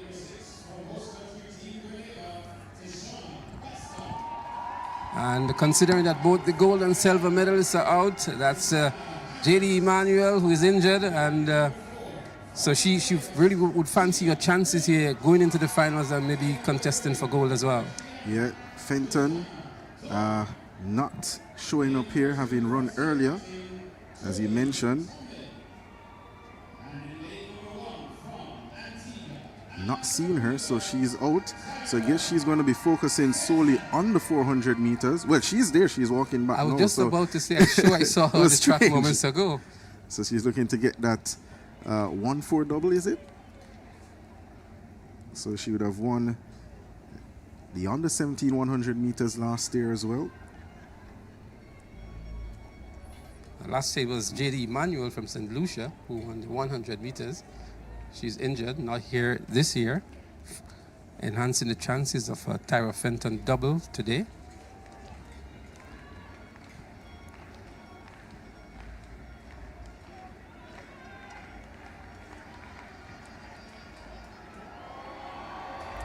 Break at the start there, largely due to the noise because the javelin was just sent almost close to that record line. Deshaun Smart of Grenada, really challenging for the record. I make it maybe 18-20 inches off the record. But that may be a red flag because he fell over the line. So, unfortunate for Smart.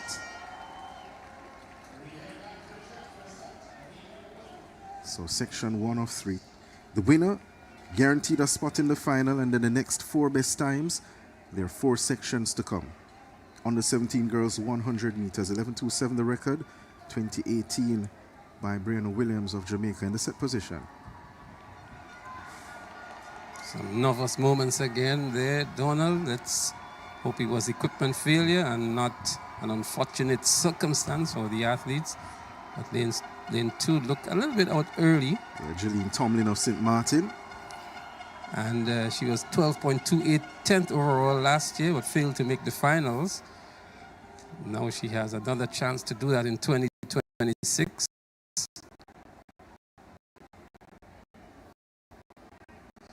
But she doesn't even wait.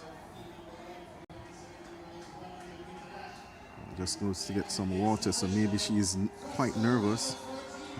So just a faulty start. Green card shown to the field. So she gets a reprieve.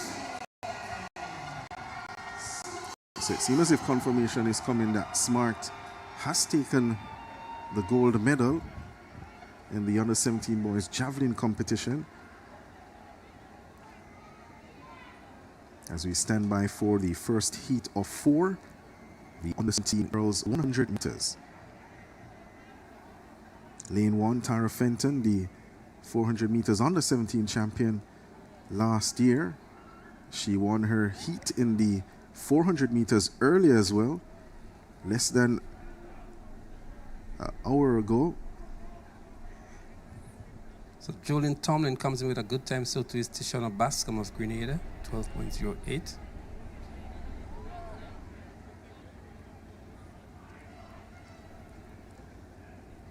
Set. This time they're sent about their business. Look at Fenton on the inside of Antigua and Barbuda. Also going well is Harris of Guyana, running out of lane number 5. But Fenton on a stroll by herself wins it. And Harris of Guyana in second. On the outside, Bascom and Lynn were finishing fast. 11:41 on the flash time. Quite impressive in the preliminaries, I would think. Yeah, shows that she has a lot of range this season. Fenton of Antigua and Barbuda. The Barbadian Gia Greenwich was also in the mix, and the times come up 11:44 for Fenton. Improves her personal best from 11:48. That was set last year. Quite the complete athlete. I can tell you the winning time last year was 11.5 by Lee Emmanuel St. Lucia. So she's on court already in relation to the time to put on an impressive performance in the finals later on this evening. Certainly so.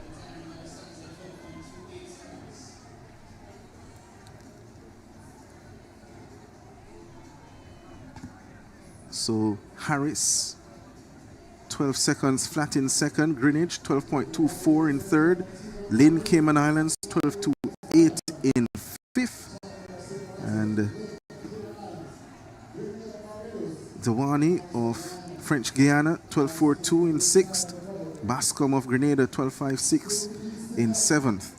So remember, it's just the winner who is guaranteed a automatic spot in the final. And then we'll have, after the completion of all 4 sections, the next best 4 times. That will determine the 8 finalists in this girls under 17 100 meters. So Fenton has thrown down the gauntlet, 11.44. And the rest of the field will know that that's the athlete that they want to be chasing come finals, but they have to get there first, Leslie.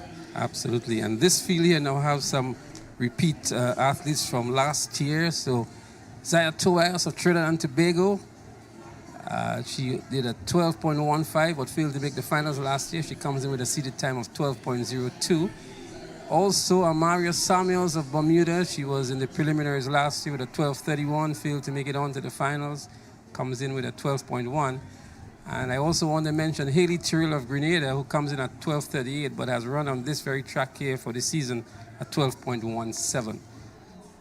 She has been the darling of track and field in Grenada in 2026, with some very impressive times as a 14-year-old. So, 7 in the field.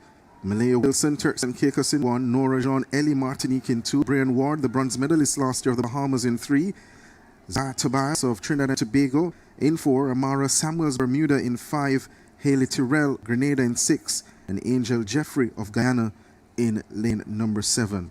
Heat 2 of 4, the under 17 girls 100 meters, the winner automatically into the final. Set position, off they go. It's a good start for Wilson on the inside, but look at the Bahamian. That's Brian Ward, the bronze medalist last year. And on the outside from Grenada, Haley Tyrrell. But Brian Ward is cruising for the win, 11.45. She's saying, Tyra Fenton, anything you can do, I can do it as well. So Brian Ward looking good from start to finish. Bullet of a start from her. And it's going to be a real showdown into the finals later with the times that we're seeing here in these preliminaries. Fenton, Antigua Barbuda, now Brianna from Bahamas. It's going to be a real showdown come later on this evening. So, we wait confirmation of the time for Ward of Bahamas. And you can hear the stadium announcers in the background, so it's the fastest time now for Ward, 11.43. Tyrrell, 11.83 in second. So that's a personal best as well for her. It is, and importantly as well, it's faster than 12 seconds, which was a second place time in Heat 1. So in that top 4 listing, she's in the mix. Well, I'm sure the whole of Grenada is holding their breath to see a Haley Tyrrell into the finals later on. We still have to wait for 2 more preliminaries to be sure of that. But a personal best nonetheless of 11.83. This is the first time she's actually gone sub 12, and what a moment to do that. Definitely save your best for last as Smart runs across the field with the Grenadian flag at his back.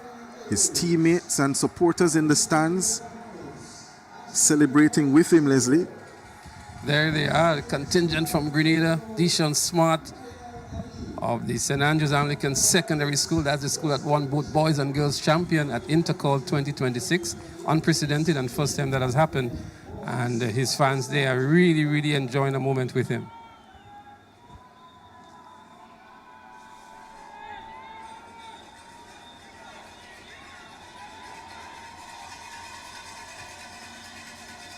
We're getting ready for heat number 3 in the under 17 girls 100 meter dash.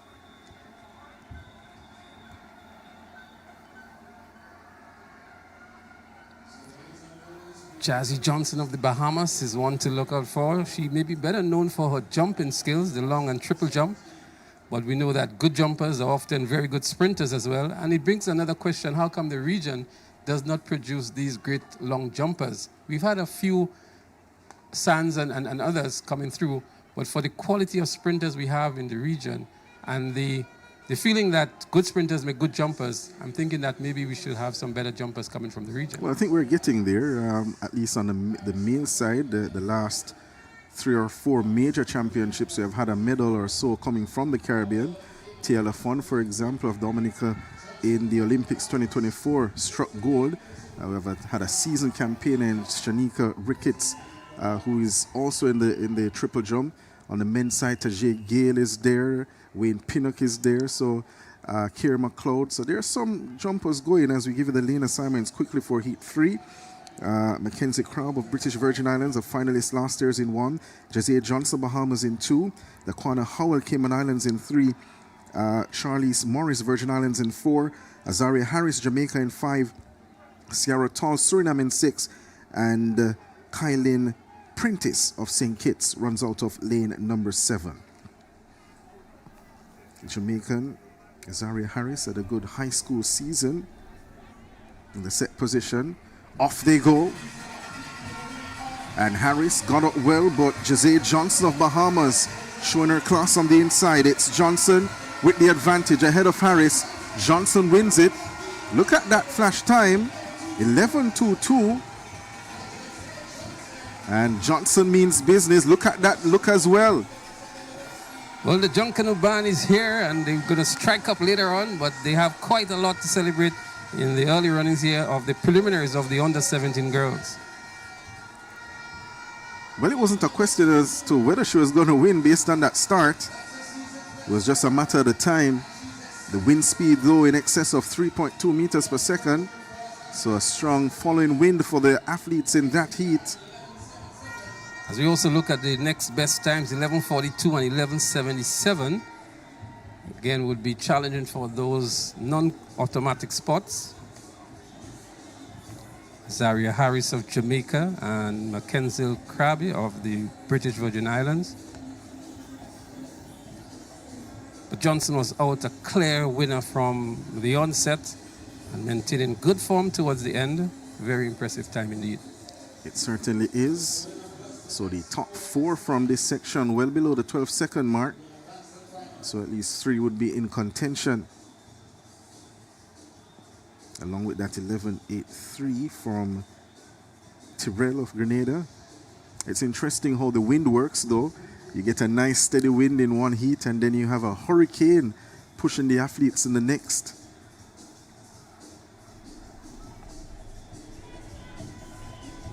Getting a shot there of the long jump.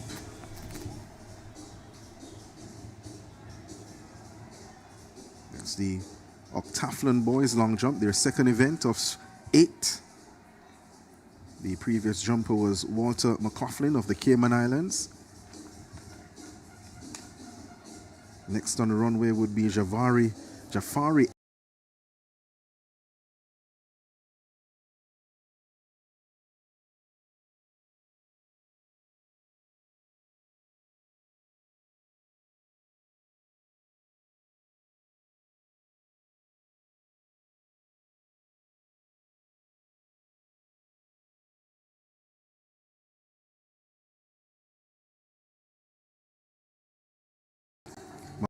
McLaughlin of, that's Edwards of Trinidad and Tobago.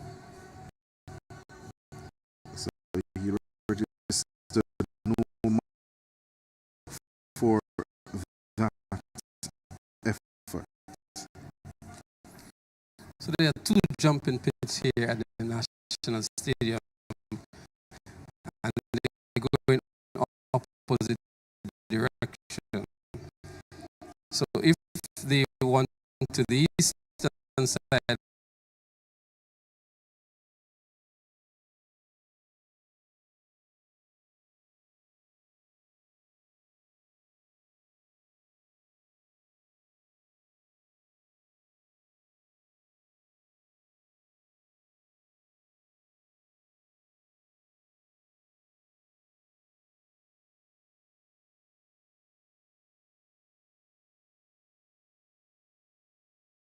I'm speaking of none other than Deshaun Spa. Deshaun, a gold medal in the javelin throw. Tell us about the competition. Well, competition was easy, but I had last one in the bag. Threw me last two, fall it. That was the record, fall it.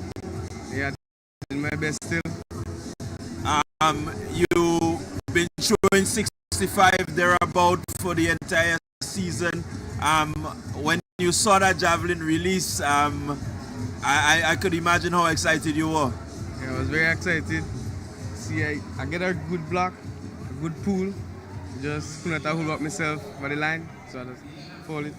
All right. Well, you are one of the athletes who Grenada have been hoping on for a gold medal. You've brought that gold medal. Tell us about that gold medal feeling and what it does for the rest of the team. Yeah, well, the gold medal feel very good. See, I got the first one for the team, and well, yeah. All right, so ladies and gentlemen, we had Deshaun Smart being the first gold medal for Grenada in the 53rd Carifta Games. Well, thank you, Clyde, and congratulations to Dishon Smart and all of Grenada for Grenada's first gold medal on day one of competition. And a very proud man is Dishon Smart here today. Yeah, certainly. Seems a little shy, but he'll grow into his own, I'm sure. And he allows a javelin to do the talking for him, which is the most important thing. Heat number 4 on track, the under-17 girls 100 meters. Lane 1 is Michaela Logan of the British Virgin Islands. Lane 2 is Amina Prasad of Virgin Islands, that's the US Virgin Islands. Lane 3, Rihanna Scott of Jamaica. Lane 4 from Dominica, Cadella Victor. And in lane 5, we have Taylor Ray Wiggins of Barbados. Lane 6, Jill Peters of Trinidad and Tobago. And of course, importantly, I was told Cadella Victor of Dominica, her mom says hi, and she has some significant support over there in Dominica. Persons in the crowd, her mom, Desiree Lawrence, is here, and her brother and sister also in the mix, Leslie. Well, that support is very, very good for the young athletes, and it's good to see the track moms supporting the youngsters here at Carifta 2026. Most definitely. So they're sent to their marks. This is the final section, the girls under 17 100 meters, the 4 times on the bubble. Well, they're off. Good start for the Barbadian, Wiggins. Now Rihanna Scott of Jamaica steps forward, and from Trinidad and Tobago, Jill Peters. It's Peters ahead of Scott. Peters wins it. 11:79 the flash time, ahead of Rihanna Scott of Jamaica.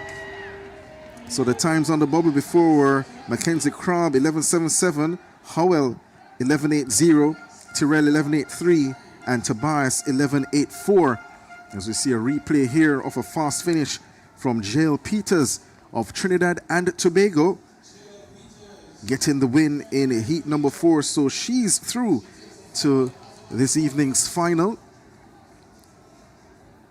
Just to let you know that in the javelin for the under-17 boys, last year's champion, Akil Williams, he came in second, and in third was Tanon Myanmar of Trinidad and Tobago, and of course Dishon Smart of Grenada taking the gold medal.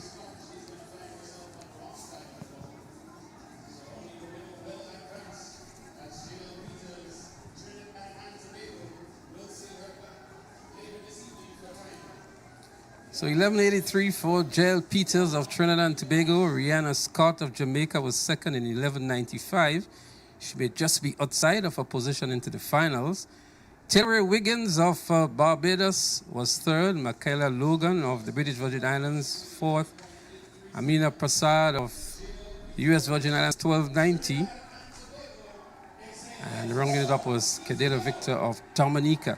And it means, Leslie, that only Jill Peters of Trinidad and Tobago from heat number 4 is into the final from that heat. The Zaria Harris of Jamaica 11:42, Mackenzie Crabb, British Virgin Islands 11:77, Haley Tyrell, Grenada 11:83 is also in, and those are the 4 non-automatic qualifiers for the under-17 girls 100 meters.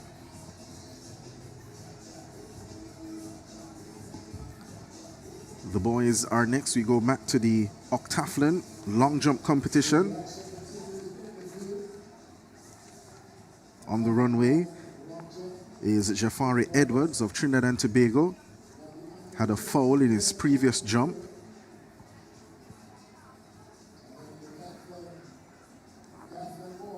Looking to get big points in event number 2 of 8.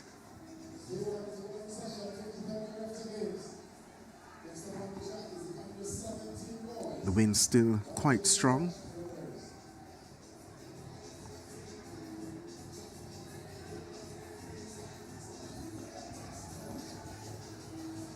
Well behind the board this time for Edwards of Trinidad and Tobago. Gets the white flag. He'll now wait his mark to see what the legal mark comes back at.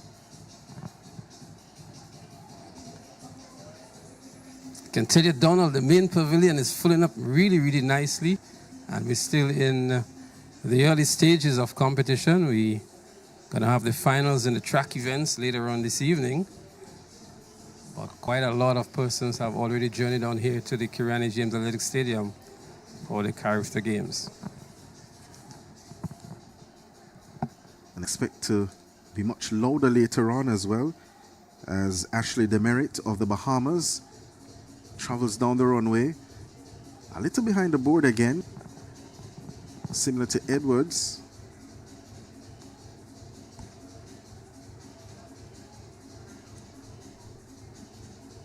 He gets the white flag.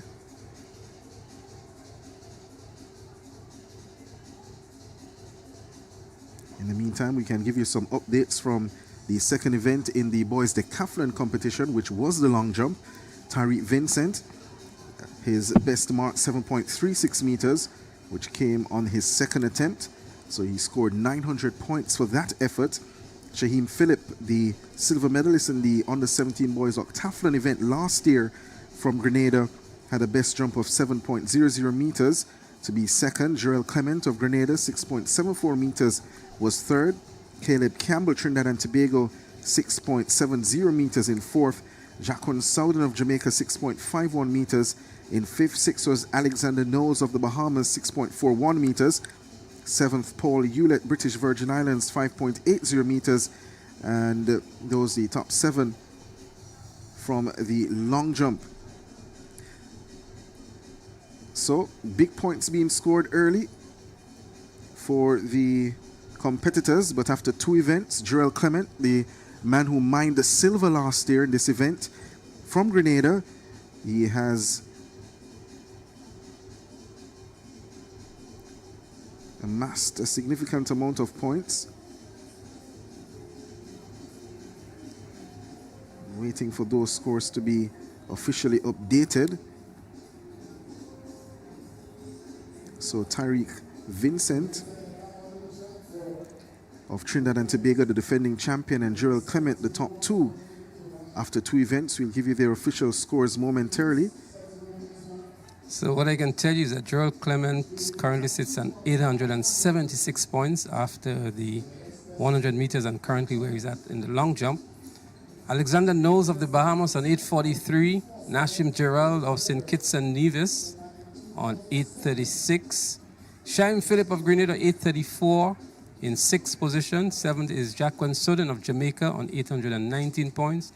Jaime Williams of St. Vincent and the Grenadines, 782 points in 8th position. Noah Mars of Guadeloupe, 755 in 9th. And Paul Hewlett of the British Virgin Islands in the 10th position at the moment on 728 points. And that would be after the 100 meters. Yeah, because the long jump is still in progress. No, the long jump is completed. So what we're seeing is the octathlon boys long jump that's ongoing as we go back trackside for the 100 meters for under 17 boys. 3 sections to come. The top 2 from each heat plus the next 2 best times will advance to the final. 3 sections in total. The lane assignments in lane 1 is Jason Allen of Montserrat. Lane 2, Asher Branford of Barbados. Lane 3 from Dominica is Keone Esprit Lane 4 from the Virgin Islands, the U.S. Virgin Islands, is Javante Hurst. Lane 5 from Trinidad and Tobago is Jaden Goodridge. Lane 6 from Jamaica is Joshua Ricketts. Lane 7 from the Cayman Islands is Talon Blake. And in lane 8 from Bonaire, Shanrick Smith. So nice field assembled here, Leslie, for the first section. Well, Jaden Goodridge of Trinidad and Tobago comes in with a 10.52 seated time, just ahead of Ricketts of Jamaica, 10.79. And Ricketts has run 10.42 already this season. Did that at championships last week, finishing, I believe, second behind Kai Kelly, who we'll see momentarily. He'll come up in heat number 3, Kai Kelly, the 10.2 man. So the real running would come in lanes 5 and 6. They pushed next to each other. That's Ricketts and Goodridge. The gun in the air. Off they go. A good start for Esprit of Dominica, but Trinidad and Tobago's Jaden Goodridge storms forward. 10.54 at his best. Goodridge cruising ahead of Ricketts. And big running for the Trinidadian. Looking very good. 10.39 is the flash time. And a Darrell Brown kind of a performance here. That's how smooth he was at 10.39 on the flash time. And really easing into the finish line here for a good early run performance. 10.38 the adjusted time. Ricketts at 10.62. Talon Blake of the Cayman Islands 10.99. Josh and Allen of Montserrat 11.04. The top 4 finishers. Yeah, and I'll tell you that 10.38 will be a new personal best for Jaden Goodridge of Trinidad and Tobago. Came in with a seeded time 10.52, but that was in a plus 3.0 wind, and his PB then would have remained at 10.54. But that run a while ago, where he looked quite unbothered, sets a new PB for him. Goes below not only 10.50, goes below 10.40 seconds, and has already laid down the gauntlet for the rest of the under 17 100 meters. Well, a 1.3 meters per second wind makes it legal, and if you can do a PB by easing into the tip, well, the message is clear going into the finals for sure. So Ricketts joins him into the final as well, 10.62. This is the octathlete Ashley Demerit in the long jump. Got something on the board. White flag raised for him.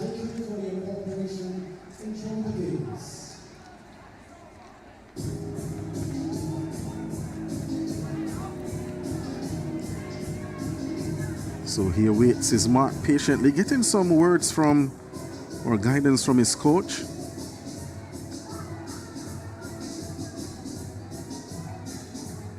Sun begins to peek through the clouds, and it's round 3, 6.19 meters for Demerit of the Bahamas.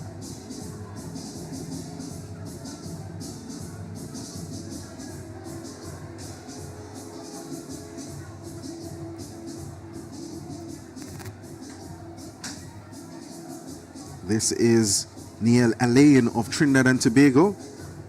It's round 3 of jumping in the octathlon boys, the under 17 octathlon boys long jump, their second event of 8.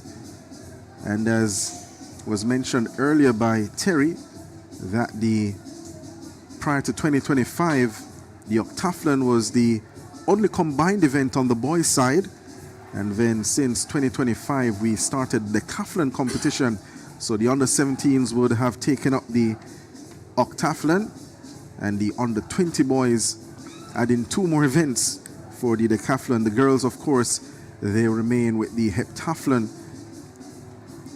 which is an open event. The second heat is coming up next. And this is the under 17 boys 100 meters.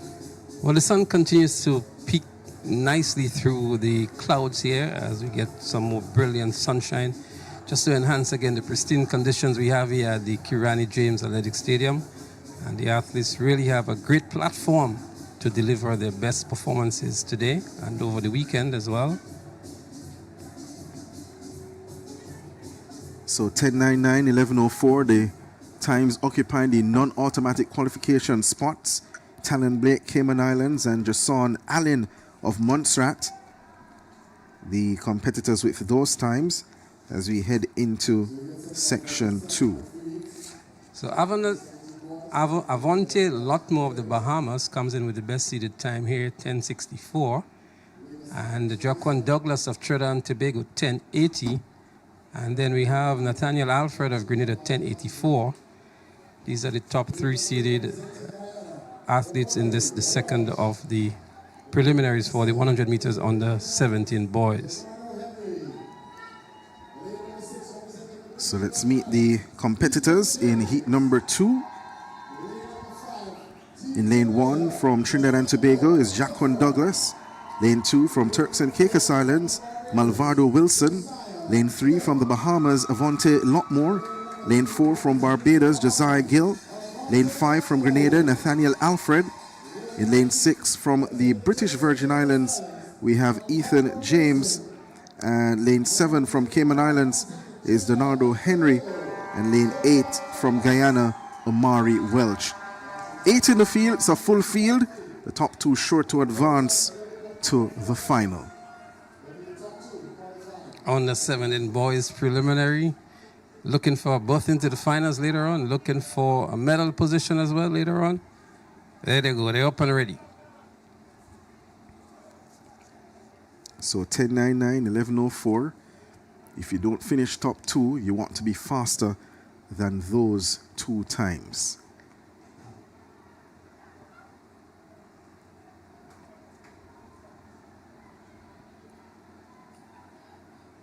Settling in their blocks. Second section of 3. In the set, well, they're asked to stand.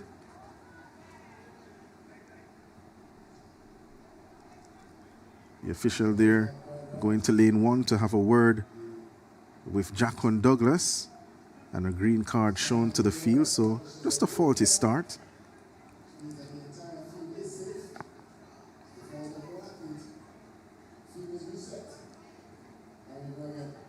So 8 competitors are now back on the starters' instructions. 10-6-4, 10-7-6, 10-8-4. The middle lanes 3 to 5. Lockmore, Gill, Alfred, based on times coming in. That's where you want to focus your attention. Or will there be a spoiler? Set position. A good start here. A good start for the Barbadian, Gill. But the Bahamian just beside him on his left, that's Lockmore. And then on the inside from Trinidad, Douglas. It's Douglas who hangs on. So Jaquan Douglas of Trinidad and Tobago, 10-6-1 the flash time. And he was well outside the crowd. And he certainly used that to his full advantage. And finishes ahead of the Barbadian, Josiah Gill, and the Bahamian, Avante Lockmore. The Trinidadians are starting the party early here inside the Kirani James Athletic Stadium. Douglas really delivering for them on this occasion with an impressive 10:59 going into the finals. Josiah Gill, Barbados, 10:68. And then we look at the non-automatic qualifiers. So there's 10:73, 10:88 by Alfred of Grenada as well. They would fancy their chances moving forward, as opposed to a 10:99 we saw earlier on.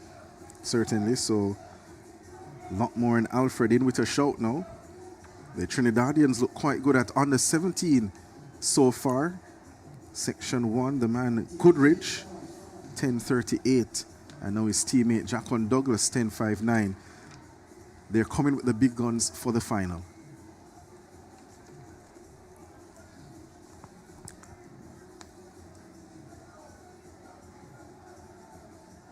So we go over to the shot put competition. I believe that's the decathlon shot put. which would be their third event. That was Jaheim Williams of St. Vincent and the Grenadines with his throw.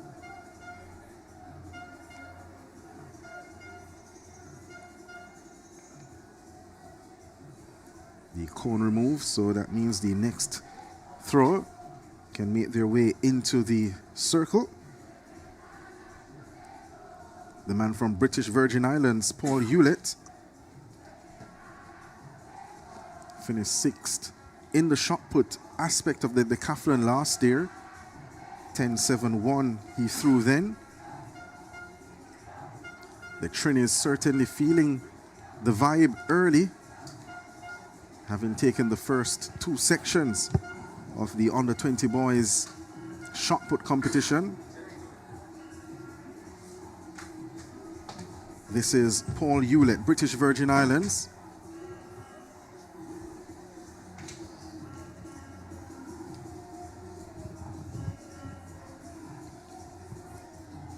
He does get the white flag.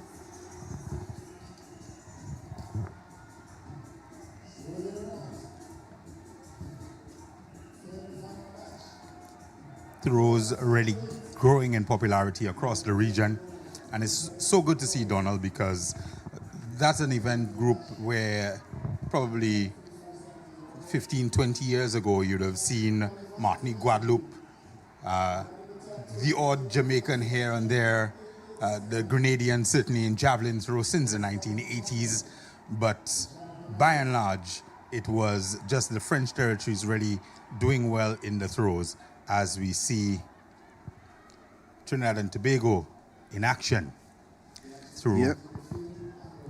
So that was Caleb Campbell, 10.89 last year, to be 5th in the shot put aspect of the decathlon. As we go back across to get the final section momentarily of the under 17 boys 100 meters. In the interim, heading to the circle is Shaheem Phillip. Will make that Noah Mars of Guadeloupe in the shot put competition.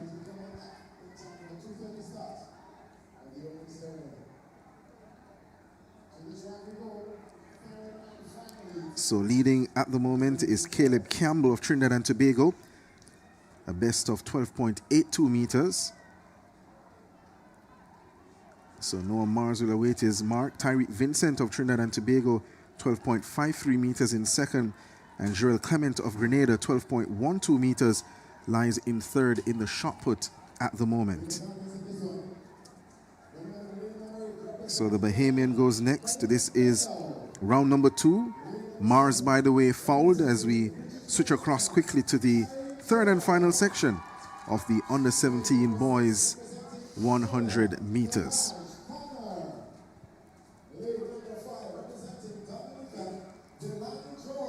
So that's Delani George. His mom also here in the stands. Delia Jones here supporting her son. The competitors here lining up. Lane 1 is Kai Kelly of Jamaica, won the high school championships 10-8. He has gone out to. Won at the trials as well. Philip Mitchell of Grenada in lane 2. Lane 3, Kylan Johnson of the Bahamas. Lane 4, Dylan Gardner of Turks and Caicos Islands. Lane 5, Delani George of Dominica. Lane 6 is Kavaj Connor of Anguilla. Lane 7, Tyreek Charles of the British Virgin Islands. And in lane 8 is Malik Kendall of Guyana. So Kai Kelly overall in the under 17 boys 100 meters has the fastest time, as we see the hand raised by Malik Kendall of Guyana on the outside in lane 8, just indicating that he's somewhat not ready, not comfortable with the block setting at the moment, Terry, as you see him there trying to adjust. Yeah, and you always want young athletes watching at home, watching in the stands, to take note of these small niceties of the sport. You're uncomfortable in your sprint ready position, you simply put your hand up and let the starter know that that is the case. Don't risk a false start and just stay in the blocks. Good advice there, Terry. And it's good to see young Kendall raising his hand. Certainly points to good coaching as well.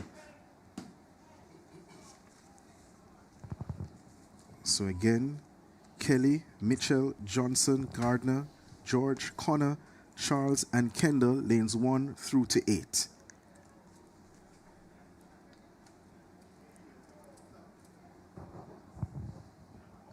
Look for Kylan Johnson of the Bahamas in lane 3 as well. Set. Oh. Philip Mitchell, Grenada, just slipped out of the blocks. And as I said to you earlier, Terry, don't make it so obvious. He's let them know. Yeah. May have slipped out of the blocks, you know. Grenada 100-meter champion. Bit of nerve showing. May have a chance, depending on how the officials see it. Well, the red card is coming out there. It's not good news. So red card shown to Philip Mitchell of Grenada. So he exits false starting in section 3. Unfortunate for him, especially in front of the home crowd, Terry. Yes, he would have had high hopes of at least making the final here and perhaps contending for a medal. So he'll be quite disappointed. Yes, coming in, he certainly would have been in the mix for a final spot if we were to go based on the seeded times. 10.81 he had. Only Kelly and Johnson of the Jamaica and Bahamas respectively were faster as they're set it back in their blocks. Gun raised in the set position. Quick start on the outside for Charles of the British Virgin Islands, but look at Kelly. Kai Kelly, lane 1 of Jamaica, shuts it down. The rest of the field trying to catch up, and it may be Charles of the British Virgin Islands leading home Malik Kendall of Guyana for second and third. But Kai Kelly, unbothered by the mess on the outside, takes the win and is through to the final. 10.46 the time on the clock for Kelly. Mitchell will be quite disappointed because he would have looked at this field coming in with a time of 10.81 seconds. Just 15 years old, does have another Carifta under 17 left in him. 10.46 confirmation. Kai Kelly taking that final heat in the 100 meters under 17 boys. Kelly has not really exerted much in this round. That 10.2 that he ran at Champs certainly seemed to have a lot left in the tank. Doesn't like to run the 200 meters, by the way. Decent wind, right on the edge of the allowable wind, 1.8 meters per second. And Charles takes the second. But so he's through as well, Charles. Yeah. Kai Kelly, one of those athletes that we're really looking forward to excelling, putting his hand up on the global stage. We have a global audience watching the Carifta Games. We have the president of World Athletics in the house. And Kai Kelly will be looking to further imprint his name on the global map. The World Under-20 Championship comes up later on this year as well in Eugene, Oregon. So some of these under-17 athletes here will likely vie for an opportunity to be a part of their under-20 teams because they do have the quality to compete at the under-20 level. Maybe that's a consideration for young Kai Kelly as well. Tracktown, USA. Nice college town, the western coast of the USA. But speaking of exciting athletes and ones to watch for, and speaking as well, Donald, of the World Under-20 Championships, this weekend could be another important stepping stone for that young lady in lane 4.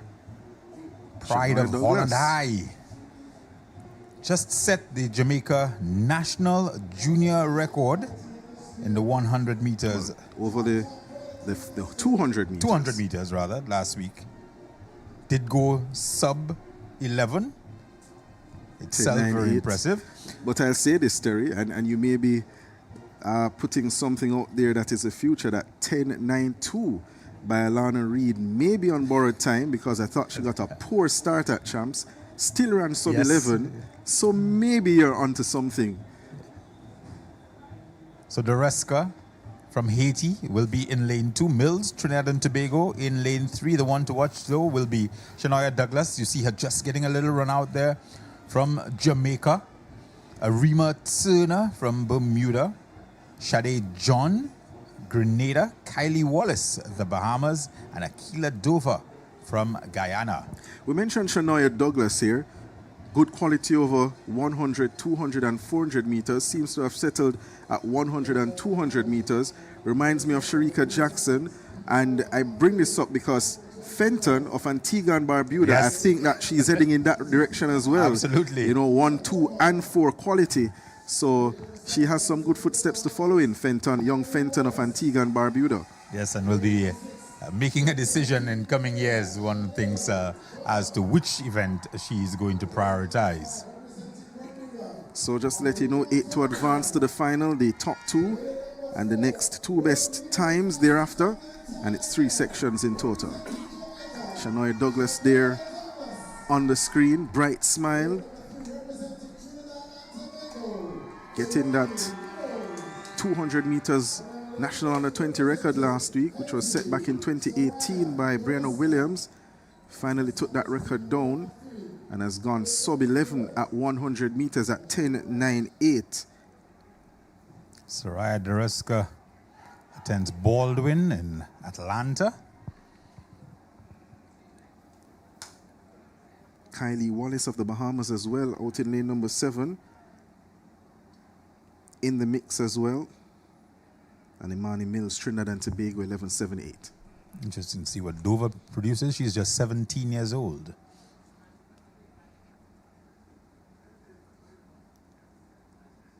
Set position. Off they go.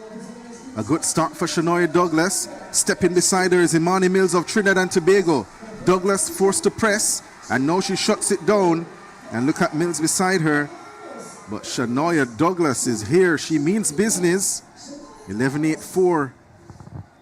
Donald, that was incredibly impressive.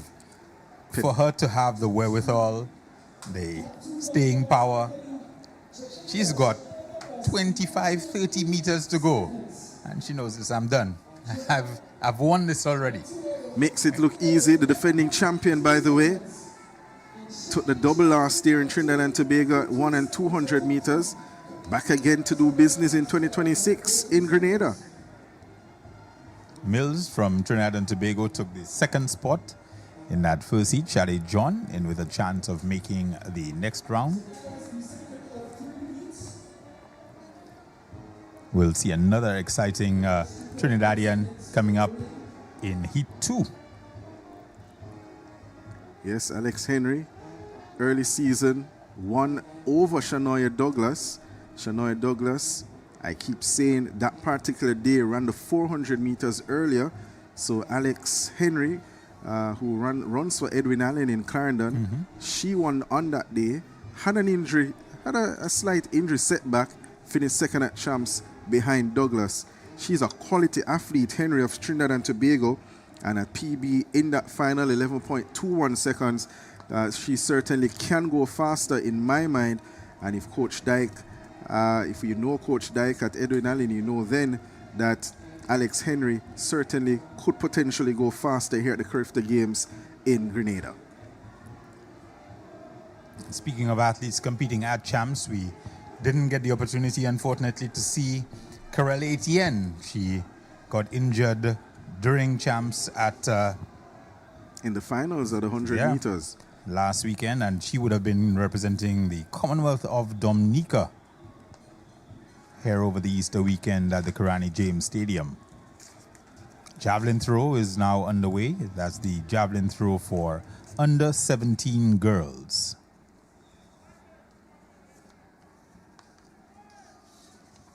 We'll, of course, try to get you an update on that as soon as possible.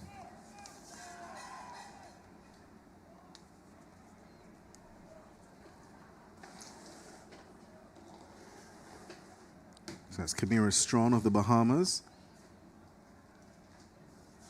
Has thrown over 47 meters this season.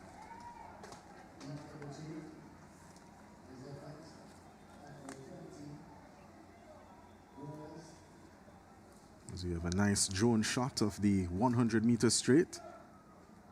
Seems as if the rain has returned. Learned something yesterday. If I look across to where the cricket field is, if the sky is dark, it's going to rain and it's going to come across, as Leslie mentioned. And it's certainly the case here.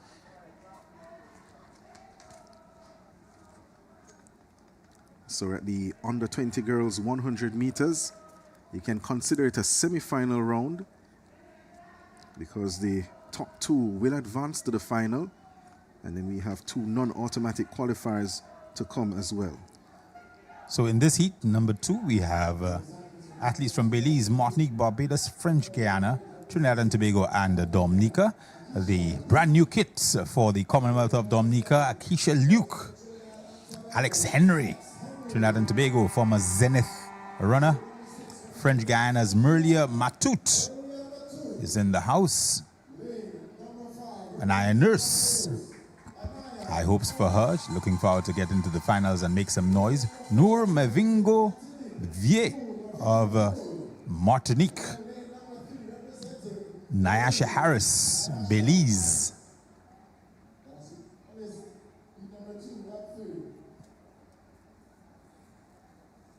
So Akeisha Luke of Dominica, interesting surname as well.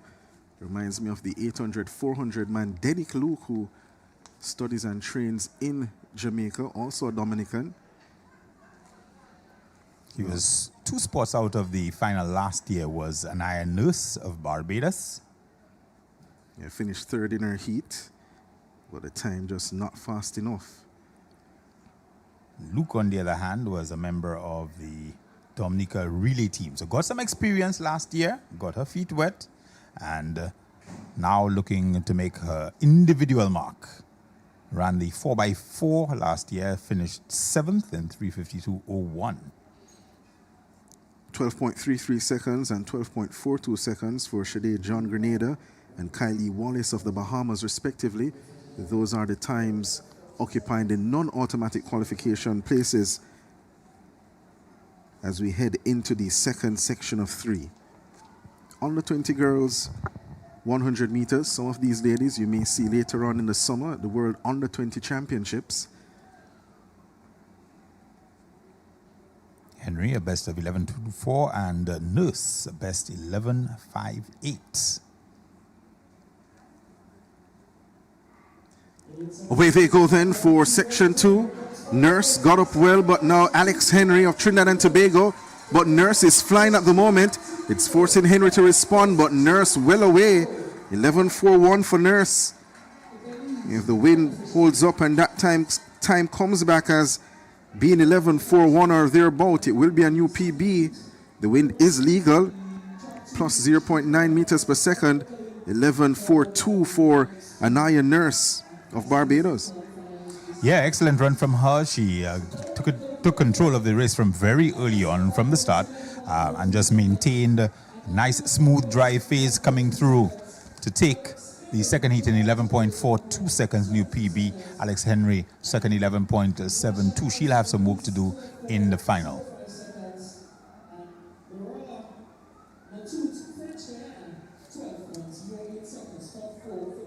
And I think Nurse may have actually broken the under 20 100 record last weekend at BSAC, the Barbados Secondary Schools Athletics Championships. She ran 11.55 seconds. The previous record, 11.64. Yolande Tron, that was back in 1985. That's a long time ago.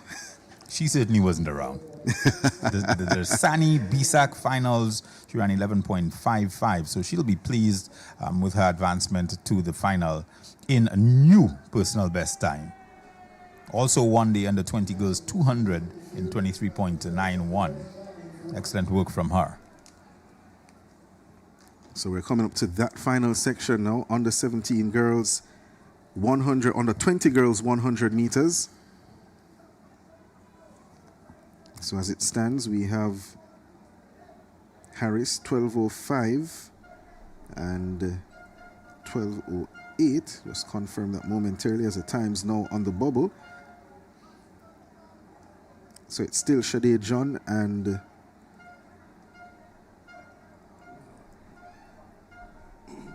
Well, John for sure.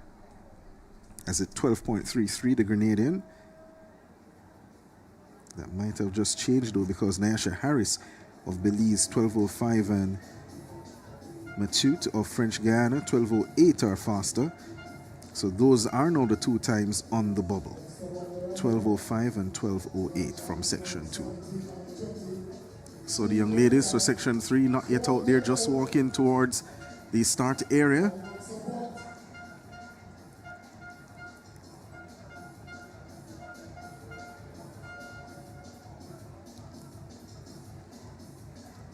Javelin throw continues on the infield.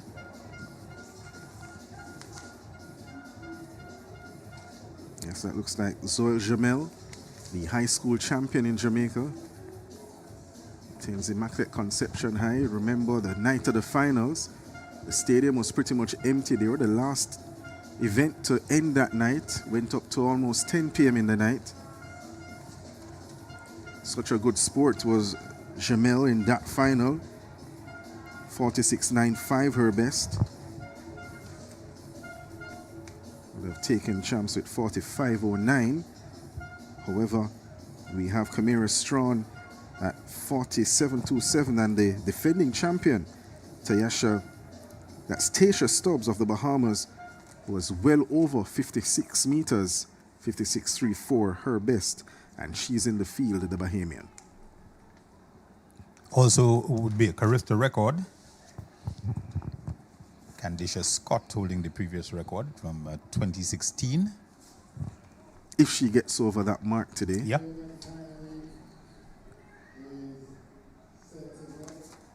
Good quality field.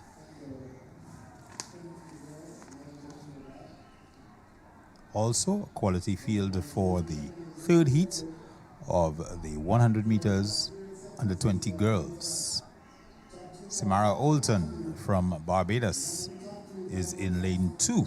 Chloe Jennings, Turks and Caicos is in 3. Kayla Christopher Grenada is in lane 4. Natrice East, Jamaica, is in lane 5. Alia Vanukia, Guadeloupe, in 6. Darren Rogers, Bahamas, in 7.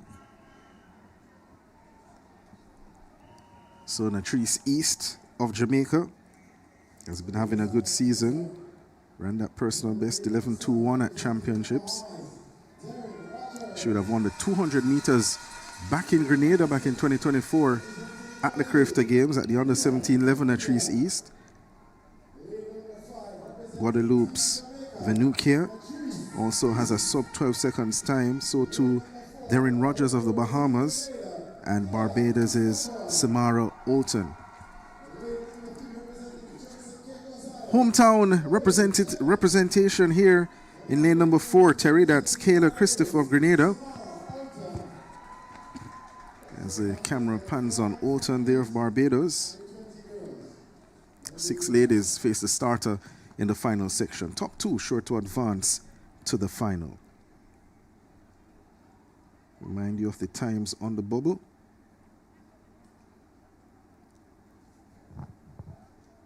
It's 12.05 and 12.08.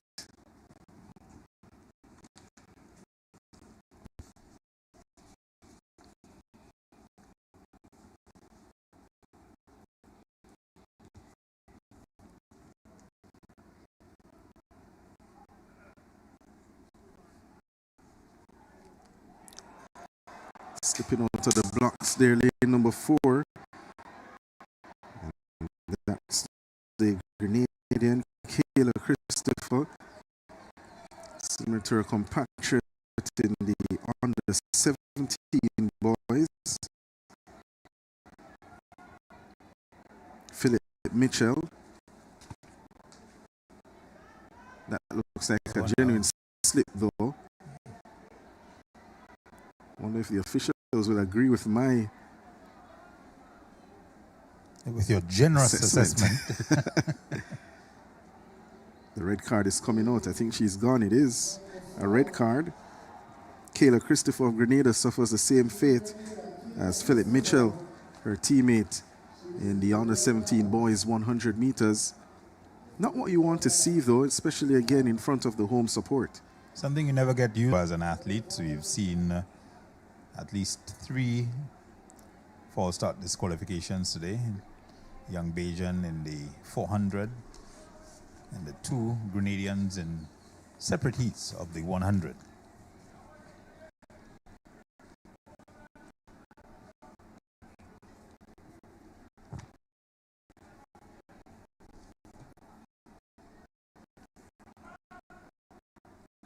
So they set back in the blocks. Set position. Latrice East got up well. Alton of Barbados on the inside also running strongly. Guadeloupe's Vanuki also there, but this is Latrice East. She takes the win. The Bahamian Rogers on the outside in lane 8. In lane 7 rather. Is second. 11.26 for Latrice East.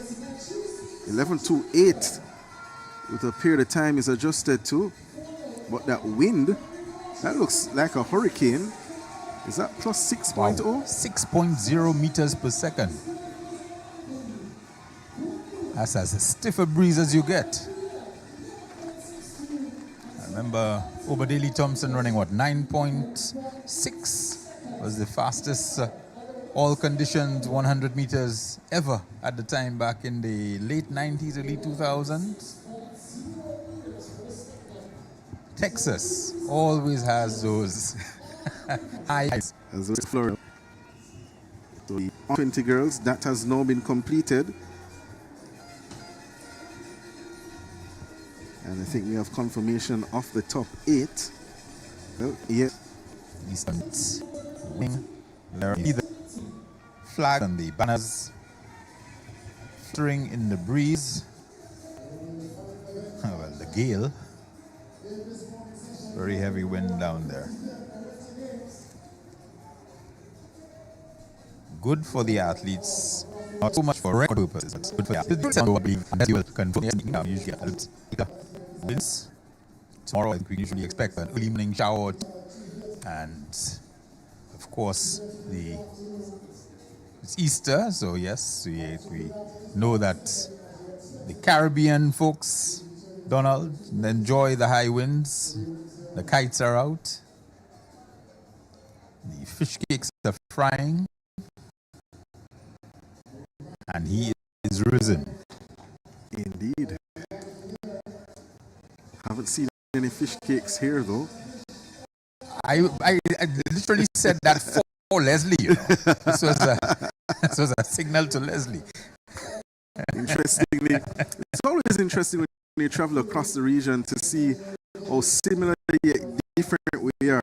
For example, we'll speak with some of our Barbadian colleagues, and they were asking where they could get food yesterday, because a lot of the places would have been closed because of the public holiday. And someone mentioned that there is a place close by, and the question that they asked thereafter was, do they sell fish? So we're like, well, we're not sure. And they're like, well, you know, we can't eat fish, or we don't eat fish on Good Friday. It's a tradition for them. We only eat fish. Oh, sorry, only eat fish on Good Friday.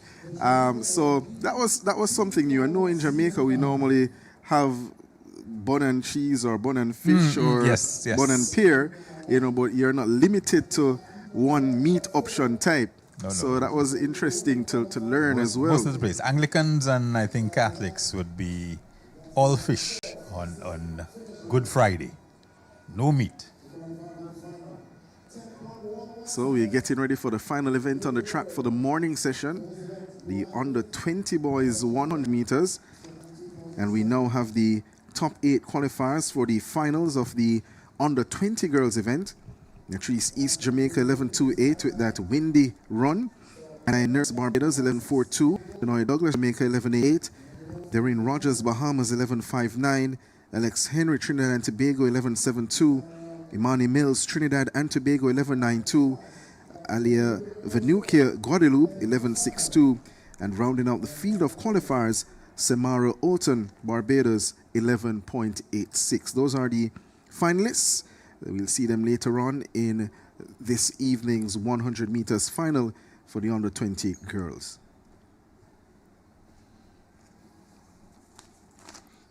Interesting field for the 100 meters under 20 boys. Pretty much all new. None of the finalists from last year are back. They haven't all aged out, but none of the finalists are back. Sanjay Seymour, Jamaica, is in lane 1. Darian Belgrave, Barbados, in 2. Chesson Liebert, St. Kitts and Nevis in 3. Delbert Joseph, Antigua and Barbuda, walking back to his blocks right now. He's in lane 4. Ivan Petrus, Martinique, is in 5. Gordon Thompson, Guyana, getting ready to have a bit of a run out. His compatriot, Athalia Hinkson, 4th last year in the under 20 girls, but opting, the Louisiana State University athlete, not to come through despite very impressive running on the college circuit. And then Miles Outerbridge of Bermuda, walking back to his blocks right now. He will be in lane 7.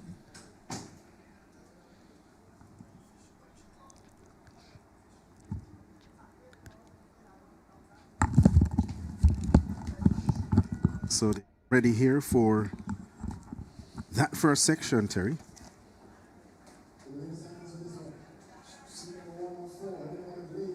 Carifta record held by that man, Johan the Beast Blake. 10.11 seconds, way back in 2007.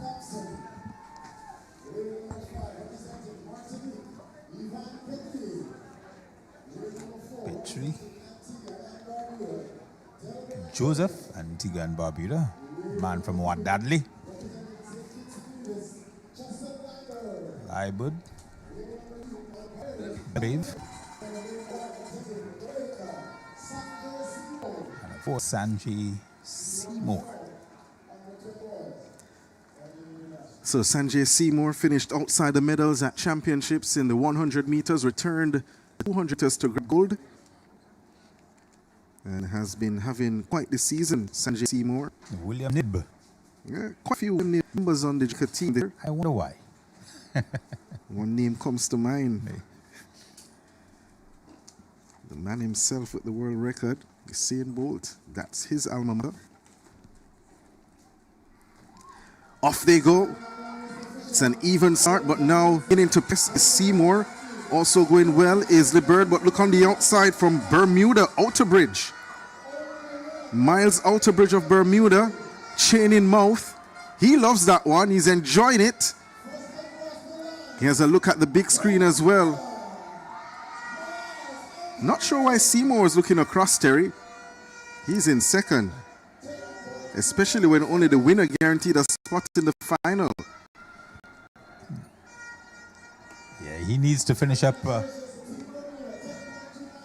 fast. I think he should be fairly safe. 10.43 seconds.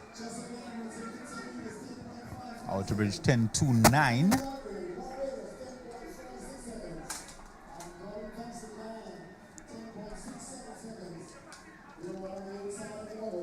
Well, Outerbridge has certainly announced himself here in Grenada.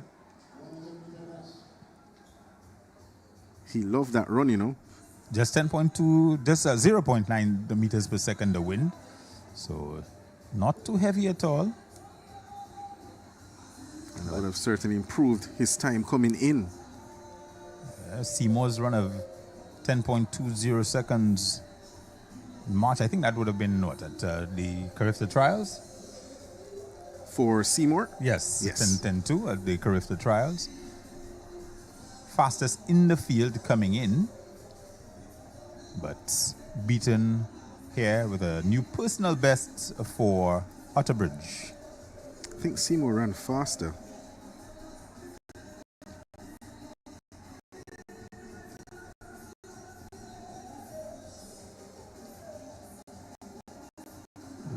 have Strawn there. Yes, we do. Camara Strawn. Will we get to witness a Carifta record live? Ladies and gentlemen, following the morning session of the 53rd Carifta Games, you are invited to the village over at the Launches the spear, not her best. Athletic Stadium. At the village, food and drink will be on sale. And that's round number 4, I believe, Terry, in the under 20 girls javelin competition. The leader is Zoel Jamel of Jamaica, best 47.19 meters. Tasha Stubbs, the defending champion, in second. Her best mark 45.65 meters. And there she is. And Strawn, who just threw 44.54 in third. So 2 Bahamians in medal positions. And Jamel of Jamaica leads them, but this is the defending champion on the runway. Was a Bahamian one last year, than Yore Scott.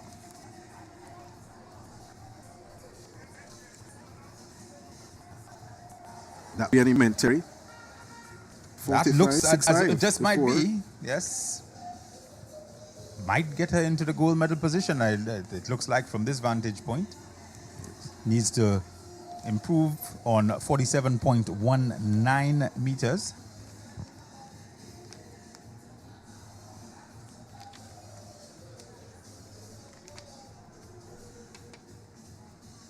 Strawn actually fouled that last throw.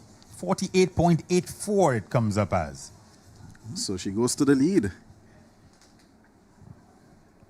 Now Jamel, who has just seen her lead change or passed, she has the implement in hand. She's now in second.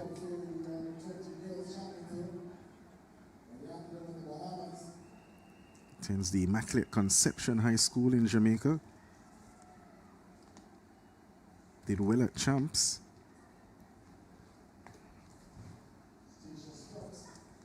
Don't think that will be an improvement for her.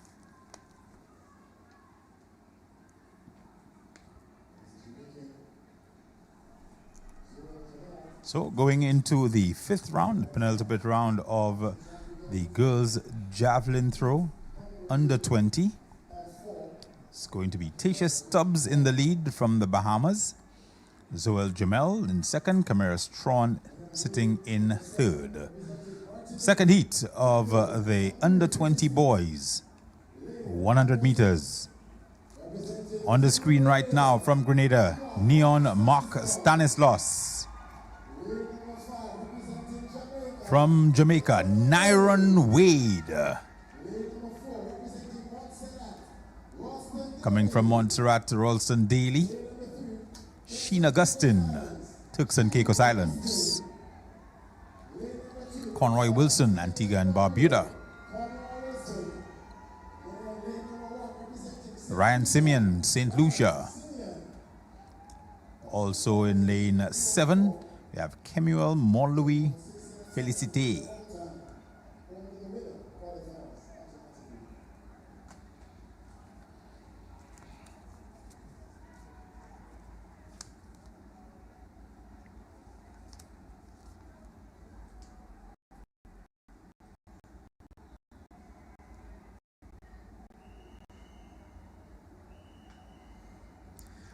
So the youngsters are sent to their marks. Nyron Wade of Jamaica would want to put his champs experience behind him. Off they go. Good start for Wade. The Grenadian beside him is Stanislaus, but now Nyron Wade cruises away from the field and finishes ahead of the man Neon Mark Stanislaus of Grenada. So Wade gets through easily. 10.49 the time on the clock. Negative 0.1 meters per second the wind speed. Just checking to see who is there, Terry. KC Man, almost a disdainful finish there. Glances around and then gives it more than a glance. A full-blown look about to see what else is everyone doing. How are you guys? You okay? Was third at the Carifta trials in Jamaica. Raquel Reed, though, got injured after champs at champs. So Nyron Wade able to step up in the place to join Seymour as representatives for the under 20 from the Jamaica standpoint. 10.72 for Mark Stanislaus of Grenada and 10.82 for Kemuel Montlouis Félicité of Martinique. Naya Jules, you'll be seeing her again this evening in the pole vault.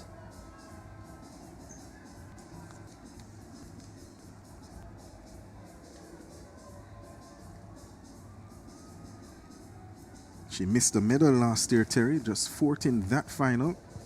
Former under 17 medalist, and in pole vault she has a gold and a silver to her credit over the last 2 years. She's now in 5th place, and I think she'll remain in 5th place after that throw. We're now into the 5th round of action here in the javelin throw under 20.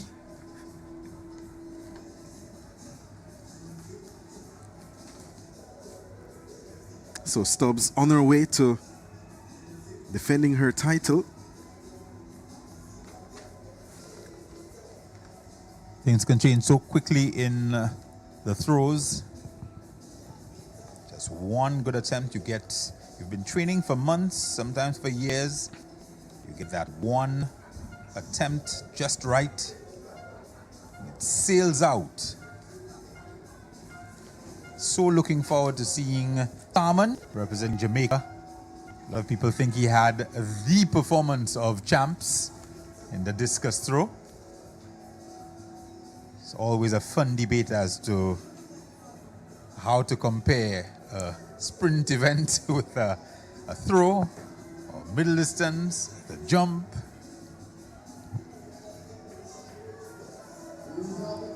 Tatiana Sousa of Bermuda just fouled her 5th attempt. She's currently in 6th place.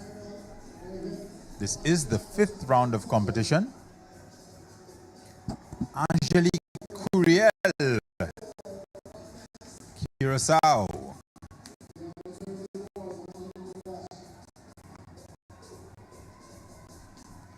No stranger to the Carifta Games, Curiel.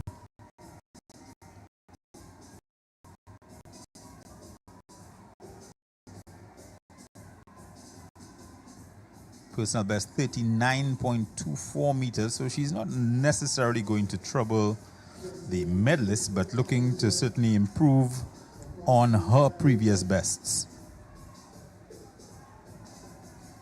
In fact, she's improved from there.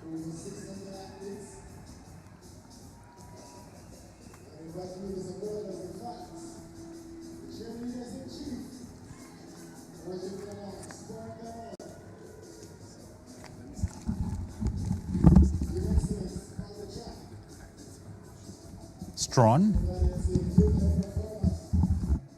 looking to move up, currently in 3rd place.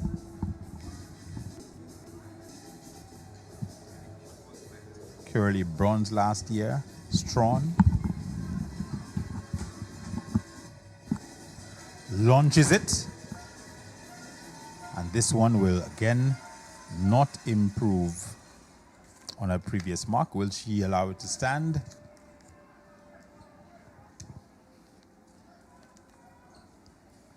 We'll give you the mark momentarily, but action back on the track. In the 3rd section, 100 meters, under 20 boys.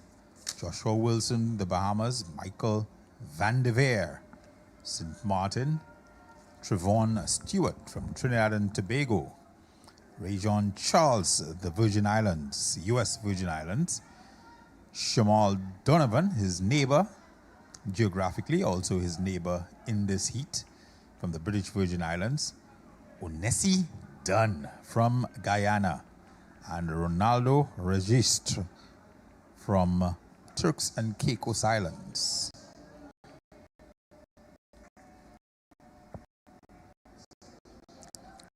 Dunn is one of the quickest men in this field across all the heats. 10.33 seconds. He ran in February at Linden, building quite a number of track and field facilities in Guyana. I spoke last year with Stephen Jacobs, the sports minister, junior sports minister. He says that that's a particular thrust for them. Now done. He does it right there. Got him. Shamal Donovan, BVI. Charles from the U.S. Virgin Islands, dreadlocks man. Stewart, Trinidad and Tobago. Van der Veer, Martin. Interesting. In 2026, the man from Turks and Caicos running out of lane number 7. Will he be cautious? Will he chance it? Stewart, Charles, Donovan, Dunn, and Registrar.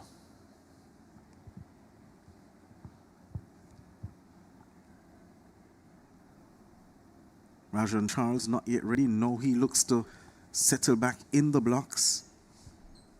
Penultimate section, section 3. Off they go. The man from Guyana got up well. That's done on the outside. It's Dunn of Guyana on the inside in 3. That's Stewart of Trinidad and Tobago. It's Stewart and Dunn. Stewart wins it. Trevon Stewart, Trinidad and Tobago. Across the line ahead of Anisi Dunn of Guyana. 10:43, the flash time.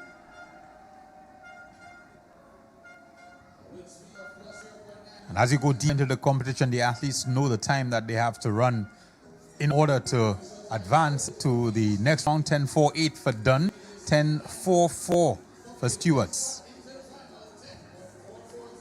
Fantastic cheering section from Trinidad and Tobago, host last year at the Hazley Crawford Stadium. They're here in good voice, giving support to their athletes, one of their biggest teams ever.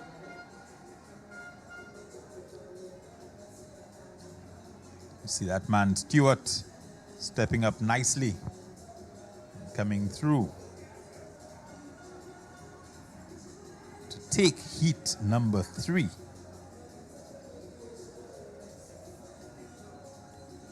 El Dorado East he comes from. There's Stewart.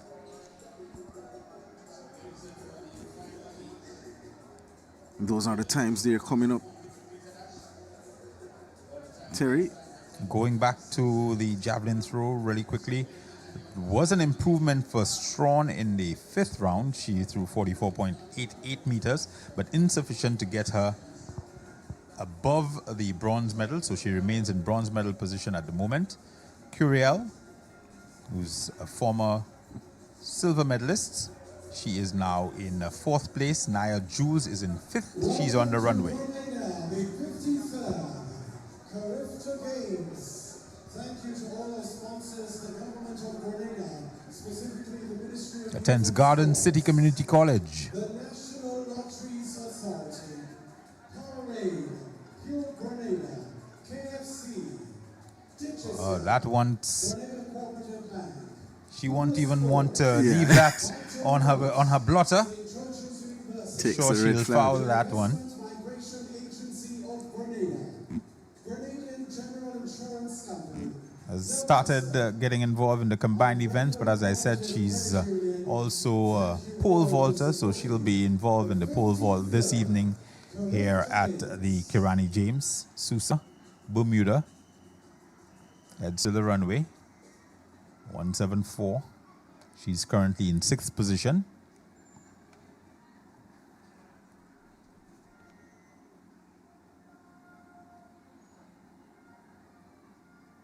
Silver medalist in the under 17 division last year.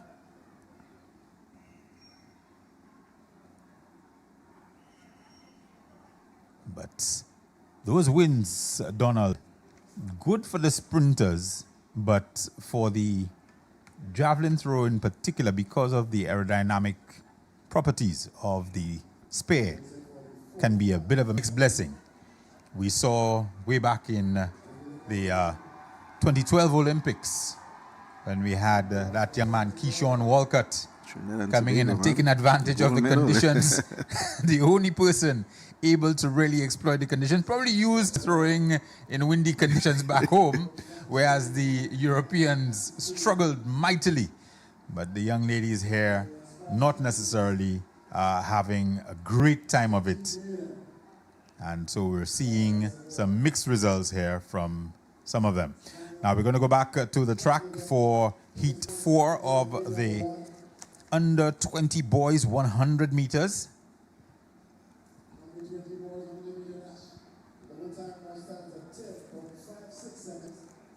Just 6 athletes in this final heat. Shamari Addison from Barbados will be in lane 1. Uriah Doctrine, US Virgin Islands, in 2. Jaden Jackson, British Virgin Islands, again neighbors, is in 3. Everett Fraser, the Bahamas, in 4. Marlon Prince will run for St. Martin out of lane 5.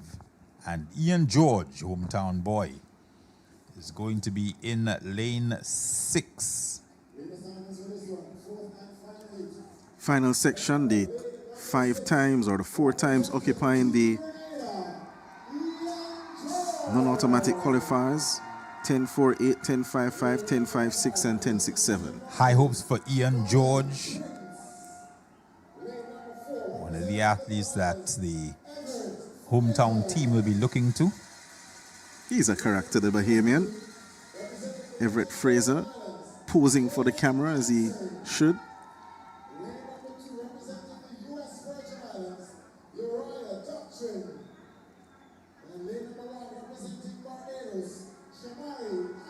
So Jaden Jackson of the British Virgin Islands was in that final last year. The British Virgin Islands had a strong supporting cast in the stands as well in Trinidad. Saw them yesterday as well, so they are back in their numbers in Grenada.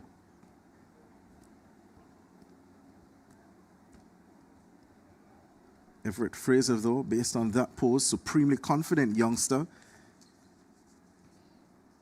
Well, he'll have to back it up on the tracks. Ian George, Top Flight Track Club and SJC. Secondary school, national champion, world under 20 qualifier in the 200 meters. Gone in the air, set them off. George got up well, the man from BVI. Jaden Jackson also step in. It's Jackson and George. George on the outside. It's Jackson and George. George of Grenada will win it. Close second between Everett Fraser of the Bahamas and Jaden Jackson of the British Virgin Islands. But the Grenadian support celebrate with the final track event of the morning. Ian George getting the win. Built his race really nicely. At just about the halfway stage, he looked to be behind, just kept his composure, kept his relaxation, and just kept pulling away from those men on the inside lanes. I can tell you this, Terry, that Leslie will confirm that crowd would have been building this morning. I think you're going to see an even larger crowd with George in that final later on. Yes, absolutely. It's a really lovely crowd for the first session, but this evening is going to be crazy here at the Kirani James Stadium. Trinidadians with the steel pan, the Bahamians with their junk canoe, occupying the usual section right above the finish line. The hometown Grenadians, they're going to be out in force, enjoying their morning. They've already got gold in the javelin throw, and they're looking to add some more medals as the day wears on.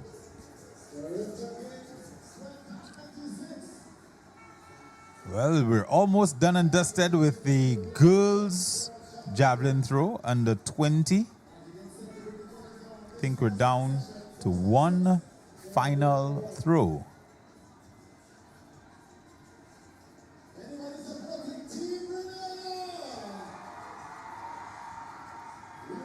So in the meantime, we have the top 8 confirmation of the top 8 in the under 20 boys 100 meters.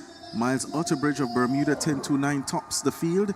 Ian George, we just saw him winning, of Grenada 10.36. Trevon Stewart, Trinidad and Tobago 10.44. Nyron Wade, Jamaica 10.49. Jaden Jackson, British Virgin Islands 10.39. Everett Fraser, Bahamas 10.40. Sanjay Seymour, Jamaica 10.43. And Anesi Dunn, Guyana 10.48. Those are the finalists. It should be a cracker later on this evening, and I'm sure that run by Ian George, as we have been pining on, will certainly bring out the crowd later on this evening for that boys under 20 final. Confirmation as well over in the javelin throw area that the competition is over and that Stubbs has successfully defended her title. And Tisha Stubbs victorious with a throw of 48.84 meters to win the under 20 girls javelin throw for the Bahamas. And we have Zoel Jamil of Jamaica second, 42.48 meters, 47.19 meters rather, 47.19 meters, her best. She threw 42.48 on her last round. And Camara Strawn of the Bahamas, 44.88 meters to take the bronze. We also have an update for the decathlon boys after 3 events scored. Tyreek Vincent of Trinidad and Tobago, the defending champion, he leads with 2,431 points. That's after the shot, the 100 meters, the long jump, and the shot put.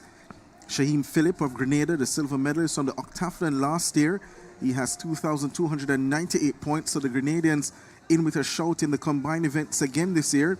Caleb Campbell of Trinidad and Tobago, 2,264 points, comes next in third. Joel Clement of Grenada, who was second overall last year, 2,243 points in fourth. Jacon Souden, who was fourth last year from Jamaica, 2,164 points. Alexander Knowles of the Bahamas is sixth, 1,980 points. Noah Mars of Guadeloupe in seventh, 1,939 points. Jaheim Williams of St. Vincent and the Grenadines in eighth, 1,876 points. And ninth is Paul Hewlett of the British Virgin Islands, 1,829 points. So those are the competitors in the top 9 spots after 3 events scored in the boys under 20 decathlon competition. Still a lot to be decided. 10 events in total over the course of 2 days, 5 today, 5 tomorrow. They're going to be high jumping in the evening session. Will the decathletes and Tyreek Vincent looks very strong at the moment. Won the long jump, won the 100 meters, and was fourth in the shot put to hold the lead at this point. The Grenadians, however, known for their strong second days. We've seen obviously at the World Championships, at the Olympics, we've seen some very strong performances from Grenada, from Lyndon Victor, Kurt Felix, the Commonwealth Games brothers. They've done very well over the years, and their specialty has been, let's see if their younger compatriots can do the same. Their specialty has been to come from behind on the second day. The pole vault, the discus throw, the javelin throw, those are the events where they have their bread buttered on the second day. And once they are remaining in striking position, anything can happen. But a lot yet to be decided. That's pretty much it for us this morning. Leslie, for the morning session. We will be taking a break and we will be coming back to you with a recap of the morning events here, day one, first session of the 53rd Carifta Games from the Kirani James Stadium.